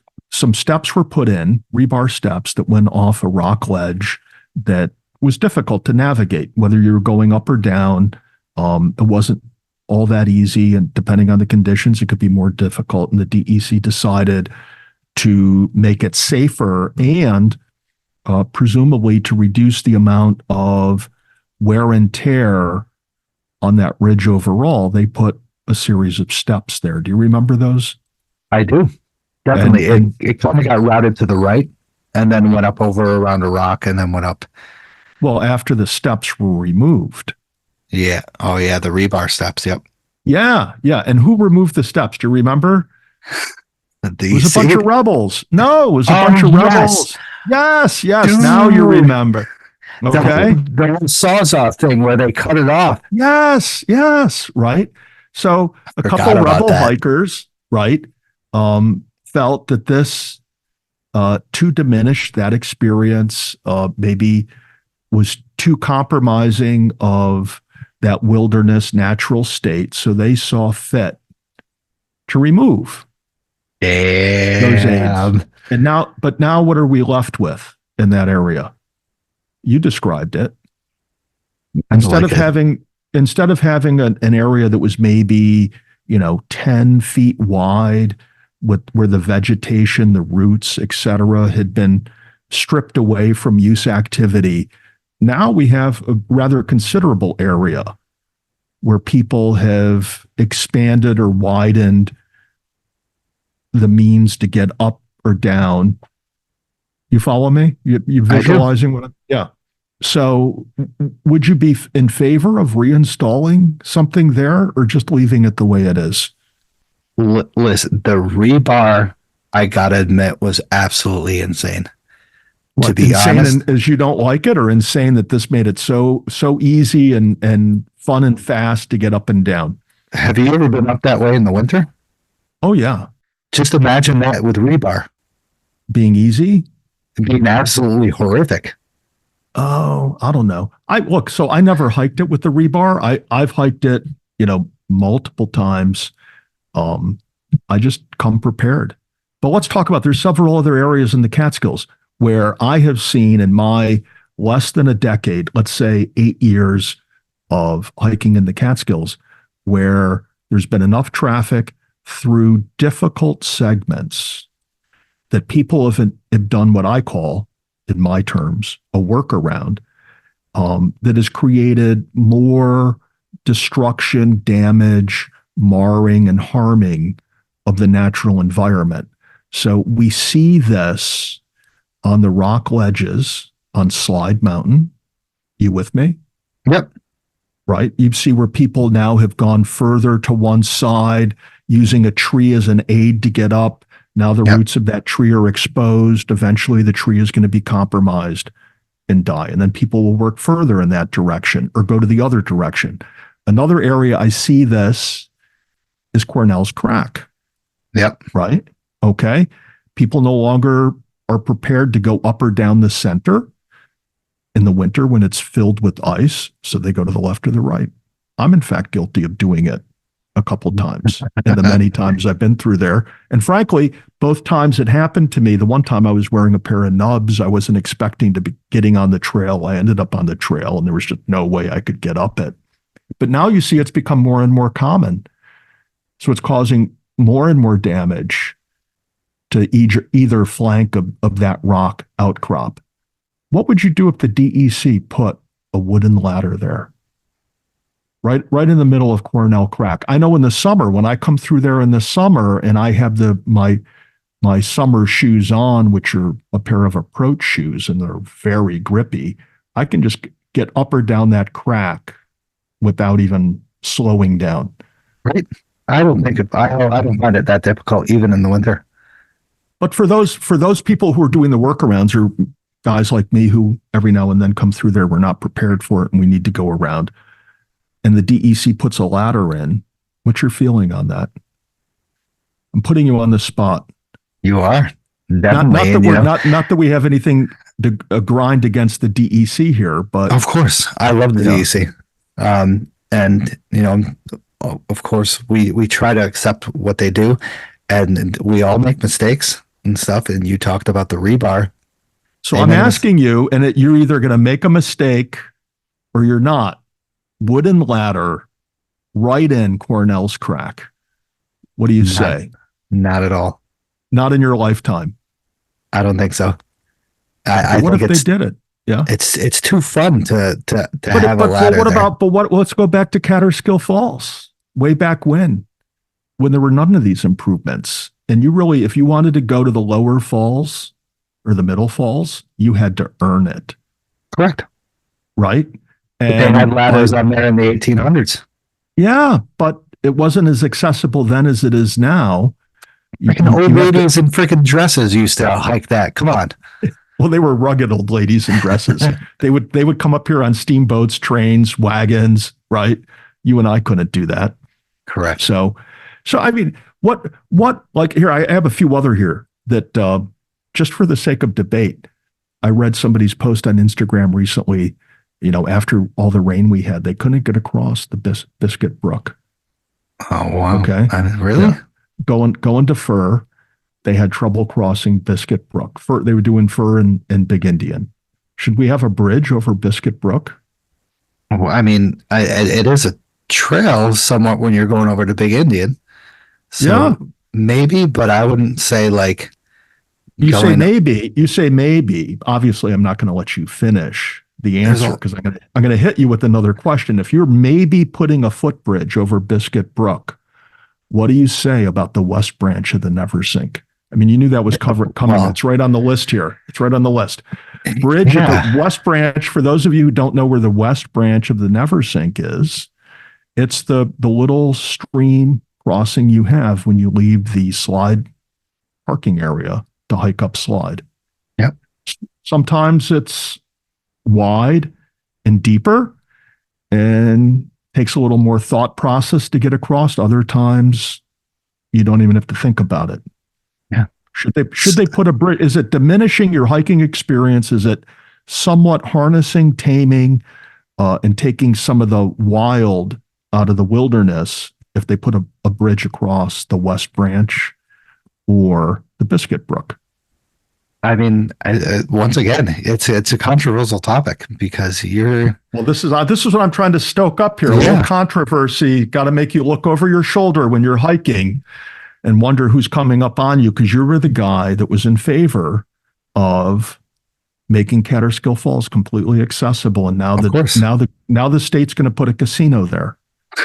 There was already a They're casino going to make there, it like so Niagara. It's going to become Niagara Falls. there Right? was already casinos there before, so why not, Yeah. right? Why not put the Laura House back in there? Yeah. I mean, so the big question I have, Todd or Ted, is, we have a bunch of places. Kaaterskill Falls gets, like 300,000 more people than the Biscuit Brook. I would say even more than that, than Cornell Crack. How many people have died on the Cornell Crack? I mean, there's been rescues. Yeah.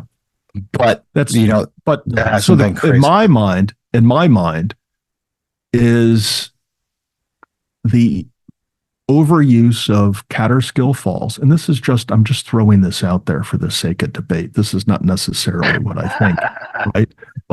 But I take that executive privilege because I'm the one asking the questions. I'm the one putting you on the spot. Okay. So is the current overuse of Kaaterskill Falls a function of the failure to anticipate its growing popularity and falling behind that curve as opposed to being ahead of it? And I'm not really faulting the DEC, because the one thing that I want to say, and I believe this in earnest, that the data shows that there's been this exponential increase in the popularity of the Catskills. I don't think anybody's going to debate that. But there hasn't been a corresponding increase in the funds available to the DEC to manage, maintain, and deal with that increased gross. If, Correct, for just the sake of our argument, there's been a 5-fold increase in the usage, and maybe this is where Jim Booten needs to get on the show, because he has these numbers. He does these tabulations. So if there's been a 5-fold increase in the usage of the Catskill Mountains in these areas, there hasn't been a 5-fold increase in the DEC's budget to deal with this. correct. Okay.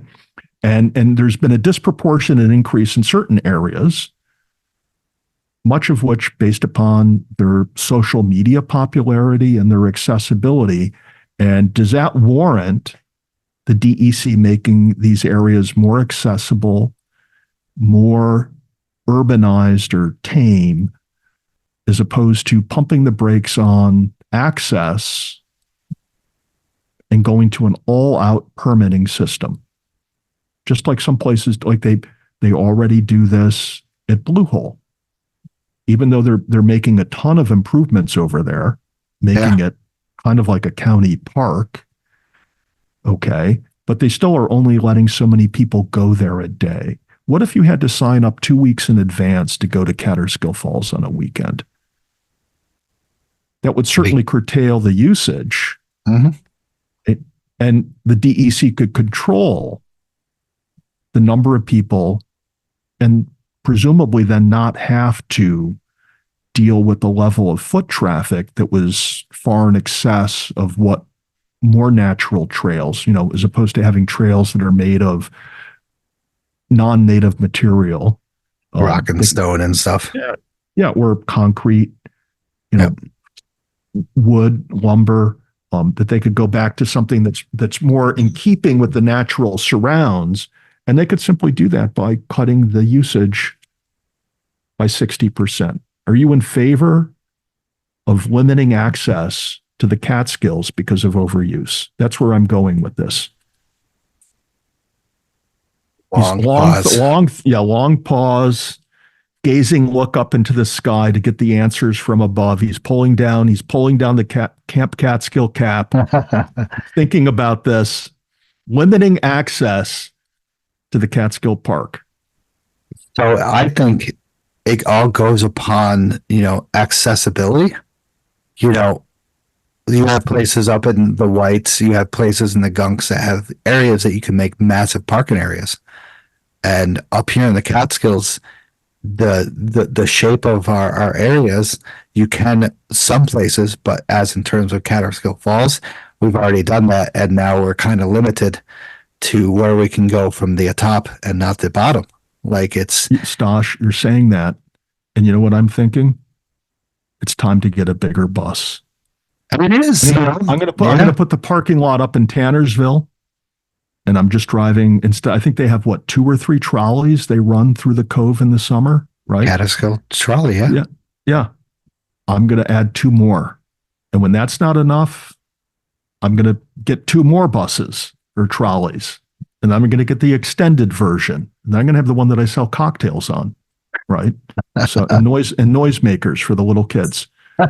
Jesus. Right? That So would be hilarious. Yeah, so it's hilarious. You go down to Kaaterskill Falls and it's like a carnival.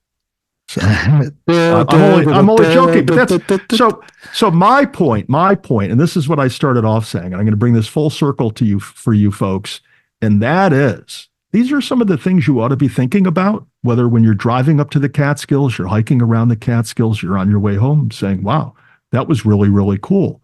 But I noticed this on the way or that on the way or on my hike. I think we all need to give some thought to this and speak out before the DEC finalizes what it's doing. I remember you last year, I think it was, you had that one woman on here that her firm had been engaged by the DEC to do the study, to distill options, the pros and cons of options for managing Kaaterskill Falls. UVMP, User Visitor Management Plan. Correct. And they're doing the same with the trailless peaks over 3,500. So here, let's talk about some rather absurd comments or concepts for controlling use on Lone, Rocky, Balsam Cap, right? Friday. Yep. It's a alpine environment, rare species, rare animals. All the foot traffic through there is disturbing that, right? That's what's being spoken of. That's part of the debate. So what if, because I know where I live, near the Schwangunk area, Minnewaska State Park, Sam's Point, that's just down the road from where I live. There is an entire area on the western slope that's off limits. You're not allowed there. Should they do that in the Catskills? I mean, and I'm talking, you're not allowed there in Minnewaska, Sam's Point, Witches Hole, Shingle Gully. You're not allowed in Shingle Gully, portions of Shingle Gully and Witches Hole because of the environment, the rare species that are there. They could say the same about the Catskills, certain areas of the Catskills. What do you think? You think that's warranted? Again, he's on the spot. He's ready to jump in. I think this hits a really soft spot with him. You're shaking your head. What say you, foreperson of the jury? Absolutely not. This is public access land, and we should be able to access it. You know, but they do that to Pikamoose. They say limited access to Pikamoose, which implicitly says that if only 40 people are allowed there on a weekend, persons 41, 42, 43, 44 aren't allowed. They need to drive elsewhere. So limited access is really no different. But would you then be in agreement with limited access? Would you be in agreement if the DEC said only 25 people per day on Rocky, Balsam Cap, Friday? Absolutely not. Why not? Why not? They in their opinion, and you love it. So you're saying because you love it, everyone should go there. But if everyone went there, Correct. It's going to get ruined. It's going to get ruined. It's going to get ruined. In these days, you got to somewhat plan ahead but once again, it's the accessibility. The Moonhaw is an absolute disastrous area. Number one, because there's very few parking. Number two, because the water flow from all those peaks is going to destroy whatever parking area is made. And then it goes same for the Blue Hole and same for a lot of other places, is that we don't have the accessibility to create bigger parking areas. So what the hell do we do? Seriously, Stosh, exactly. I'm hearing bigger buses. Okay, it can't be just about parking, because you just make people park off site. and then we get bussed around. And frankly, somebody who likes solo, having like another means of transportation in the Catskills wouldn't be all that bad. But I do have fun doing the bike and hike on the one hand, but on the other hand, there's certain days, like particularly cold wintry days, that be able to hop on a bus and ride from point A to point B would not be so bad. All right, let's advance the ball. Okay. You're against all out ban of certain areas. You're against limiting the number of people. Here's option 3. You can only go there with somebody who is a registered or licensed guide. If you want to go to Lone, Rocky, Friday, Balsam Cap, you need to go with somebody who's been assigned a number by the DEC or somebody else that can guide you on your way. Are you against that, or are you for that as a means to preserving these environments? Again, I'm against it because these licensed guides will lead you to the same place that a regular every person time is going to go. So I'm gonna say that you're agreeing with my first premise, which is there is something to be said for preserving that natural and wilderness experience of somebody setting out into the woods, exploring on their own, without restriction, without a guide, without the state or somebody else telling them they can't go there, right? But you're still in favor of total accessibility at Kaaterskill Falls. Correct. Right? If they said at Kaaterskill Falls that you needed a guide to go down there to make sure that you didn't go off the trail, that you didn't litter, pollute, do any other damage or destruction, didn't wander off to areas that weren't you supposed to, would you be in favor of requiring guides at Kaaterskill Falls? I can't say that it would be, Really? Okay. Well, right. Well, at least there's some consistency here, folks. I'm hearing a sense of consistency. A lot of, to be honest, a lot of people do follow the trail. I would say like 98% of the people do follow the trail. And the same thing goes with these bushwhacks hikes. A lot of people are following up to Hawkett, following up to Rusk. So, like, why would you need a guide when they're going to take you the same exact place that you're going to go basically because you see a herd path? To make sure. I mean, the herd path is shitty anyway. What's that? The herd path is absolutely horrible anyway. Like, it's just... Yeah, well, the problem with herd paths is they're generally created by folks that just draw a straight line, go up the mountain, the shortest way possible. Yeah, and then the problem is when it rains, the water's going to flow down that straight line and just causing more and more erosion, deeper and deeper channelization, and it results in a lot of undesirable outcomes. So wait a minute. So let's get back to this. I'm saying where we're going. No. I'm saying where we're going from here. What do you think from that? Like the Kaaterskill Falls guides going up these trailless peaks. What are your thoughts? Well, again, I've never been to Kaaterskill Falls. Outrageous, right? Yeah. So maybe I'll get over there like on a nice fall day or a wintry day when there's a lot of frozen water or a lot of foliage. I plan to get there sometime, just not for a while, but I'm definitely not going on a weekend when I go. And I'll probably go in the very early morning to try to catch, the sun when it enters that area. So what I've done, I think is, I'm trying to push you to like the limit of what you would accept or tolerate. And it could be more, it could be less of what other people would accept or tolerate. But one of the things that I think, and this is just my personal, uneducated, non-researched, just winging it opinion, is why isn't there more emphasis on leave no trace training?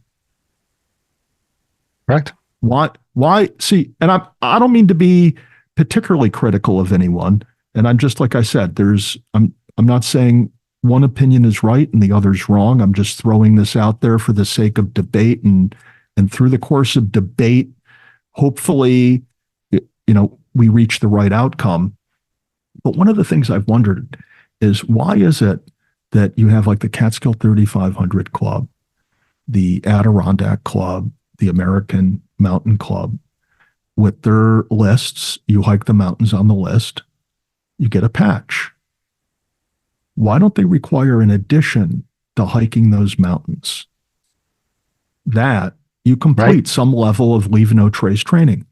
Yeah, exactly. Why don't they require you, if Stosh was the commissioner of the DEC and he was going to let everyone hike anywhere they want in the Catskills, why wouldn't you, Stosh, say that if you're going to do that, you need to register, maybe pay for a hike safe card like they want you to do in New Hampshire? And I'm probably going to think that you think that's a good idea. But in addition to that, when you're doing your online application to get your hike safe card and paying your $25, why shouldn't you have to answer a few questions about leave no trace? And that if you don't get the answer, if you don't get the answer correct, you get a little, whether it's 15-second, 30-second video on, this is what this principle, this is what this concept covers. Do you think that's never listened to my previous episodes? I have. I listened to the one with Mo and with others, right? No, but this is why I'm bringing it up. It's why I'm bringing it up. Those were months and months ago. Like years, actually. Not everyone's like me. And I actually went back to episode number 1, gritted my teeth. I had my wife like duct tape me to the chair and taped the headphones to my head and forced me to listen to it. And I did. It took me a few days, but I did get through it. And then I went for some psychoanalysis after that to like de-traumatize myself. But what do you think? Should there be a greater emphasis on leave no trace training, almost to the point of mandating it? What do you think? I was not for leave no trace education. I was more for volunteering. After you did something to get the patch of something, of some different, 3500 Club, I think there should be like 2 hours of volunteering, going to a trailhead cleanup or trail cleanup, or, just on the side road cleanups, the road cleanups to get the patch, to complete the patch. Same thing goes with any place else that you need to do certain volunteer work to get this patch or to get in this club as well. And, it's a very controversial topic because, you don't want to scare away these people that donate to the clubs that help out the Catskills just because you're going to tell them to volunteer 1 hour of their. Sorry. I'm going to blurt that out. All right, Stosh, settle down. He's starting to pace. He's pacing the room, folks. He's getting out the machete. The machete just came out. 1 hour of their 365 days a year to do some volunteer work in the place you love to hike. So let me, because I shamelessly or shamefully don't volunteer in an organized way. But one of the things I do is I'll clean up the parking lot. You don't have to be part of a group to do that. I was out in Denning. I was out at the Denning parking lot a few weeks ago, and just trash and stuff everywhere. So I make it a point to clean up around my car. And then I went and got some other big items that were there. Leave no trace doesn't end at the trail register. It continues out to the parking lot, continues on your way home, on your way there. So I try to pick up at least 10 items every time I stop at a parking lot, right? You can find at least 10 things to pick up in the parking lot. And then on the trail, I do what I call take 5. Take at least 5 things with you that you see along the way, whether it's a bottle cap, a little piece of aluminum foil. Look, because sometimes, like as the year goes on, you'll see fewer and fewer things. Now it's easy to get 5. You're going to get 5 tissues, 5 hand warmers, 5 this, 5 that, whatever. As the year goes on, it gets harder. But that's part where the challenge is. Try to find those 5 things before you get back to your car. And if everyone does that, there's going to be less and less stuff on the trails. And One thing I noticed last year, I went over and hiked Harriman State Park for the first time, and it was after I finished my 420 in the Catskills, and I was just looking to spread my wings and hike elsewhere. And the sense I got, and I'm sorry if I offend any of the people that hike over there, and this certainly doesn't apply to everyone that hikes there, but my sense was there's a higher level of toleration in Harriman for trash on the trail than there is in the Catskills. I say that was my initial impression. Then my second time over there, which happened to be the day of that big rain event, I was hiking through this one area where it was quite a contrast to what my first day was, where I saw a lot of trail trash. My second time there, I was in an area that was very, very well maintained by the people maintaining those trails, and I didn't come across anything. So maybe it is that they're more conscientious than I initially thought, and I don't have extensive experience there. But I think, when it comes to, if you can't get out and volunteer and participate in an organized cleanup, you can surely do your part every day that you hit the trail. Agreed? Agreed. And that's whether you're with somebody who has a permit guiding you through the high peaks or not. Correct. Okay. And I think that's where we should end it. You falling asleep on me? What do you need, another cup of Joe? No, I'm good with that. So I think we covered some good amounts, and then we have some more to go on for the next time we chat. Jesus. Yeah. Okay. So we're offline here. No, we're going to talk about post hike brews and bites. Oh yeah, but I mean, this is like what we're talking about between us now is offline. No, that was all going to be online. Still recording? Yeah. What? Okay. Yeah, definitely. So post hike brews and bites. What do you got? Stewart's? Yeah, I sent you the photo where I did my last time out in the Western Cats after I got done hiking. I stopped at the Speedway in Margaretville. And I sent you the photo. I love that. I love that Speedway. With like shame. Okay. You like that Speedway? That's a great bathroom stop. You always correlate it to bathroom stops. So yes. The one thing I noticed is that out that far, I hadn't been out that far since last year on Route 28. Route 28 is pretty beat up over there. So yeah, my heart goes out to the people that drive over there because the road is pretty heavily used. But the other thing I'll say is it is quite a handsome drive over there on Route 28. That's very scenic. And, one of the things for me when I drive into the Catskills, the whole experience, starts when I leave the house and I drive into the Catskill Park. It's not like I'm coming in from Kingston up Route 28 through Hurley and then the turnoff for Woodstock, which has a lot of commercial activity along it. I have the benefit of being able to drive in and get that wilderness, natural, outdoor experience even on the drive in. And I noticed that when I was over on the western edge on Route 28, it's just very handsome over there. All right, so your post-hike brews and bites. Let's hear it. What do you got? Anything? Listen, you're talking about over on the Markerville side. We got to talk about Oakley's Bar and Grill. Oakley's? Right outside of Arkville. Beautiful spot. The 28? burgers. Yes, burgers. Best burger in the Catskills. Yeah. Hands down. They have meatless options there? They might, actually. I don't know. I haven't noticed. Sorry. I'll check it out.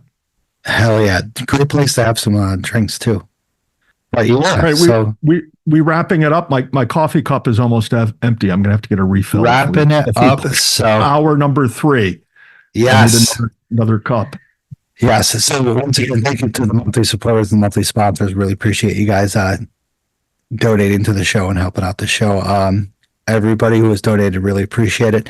Sometime soon, I'm gonna make a decision on who to donate to for the year for the show, because not everything is going here into my profits, my bank. It's going back to the Catskills. We got to do that. That's what this podcast is for. Also, thank you to everyone who is still listening to the show. Recently, I don't know why I just didn't bring this up. Maybe I'll bring it up next time on the next episode. We hit over 50,000 listeners. Wow. Wow. Listens, not listeners. Yeah. And that's all in the last 2 episodes, I heard. Yes, definitely. Tad joined and it just freaking exploded.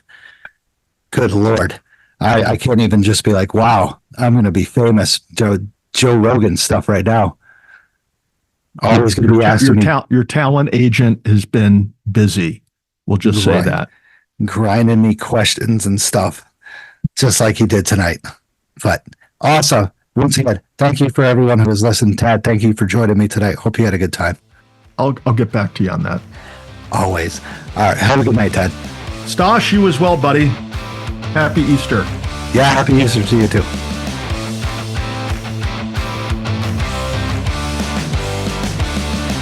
Hey everyone, I just want to thank you for listening to the show. If you enjoyed the show, subscribe and throw down a smooth review on Spotify, Apple Podcasts, or any podcast platform that you use. You can also check daily updates of the podcast, hikes, hiking news, and local news on Facebook, Instagram, Twitter, and the official website of the show. Remember this. You gotta just keep on living in the Kaaterskills, man. Livin. Wicked.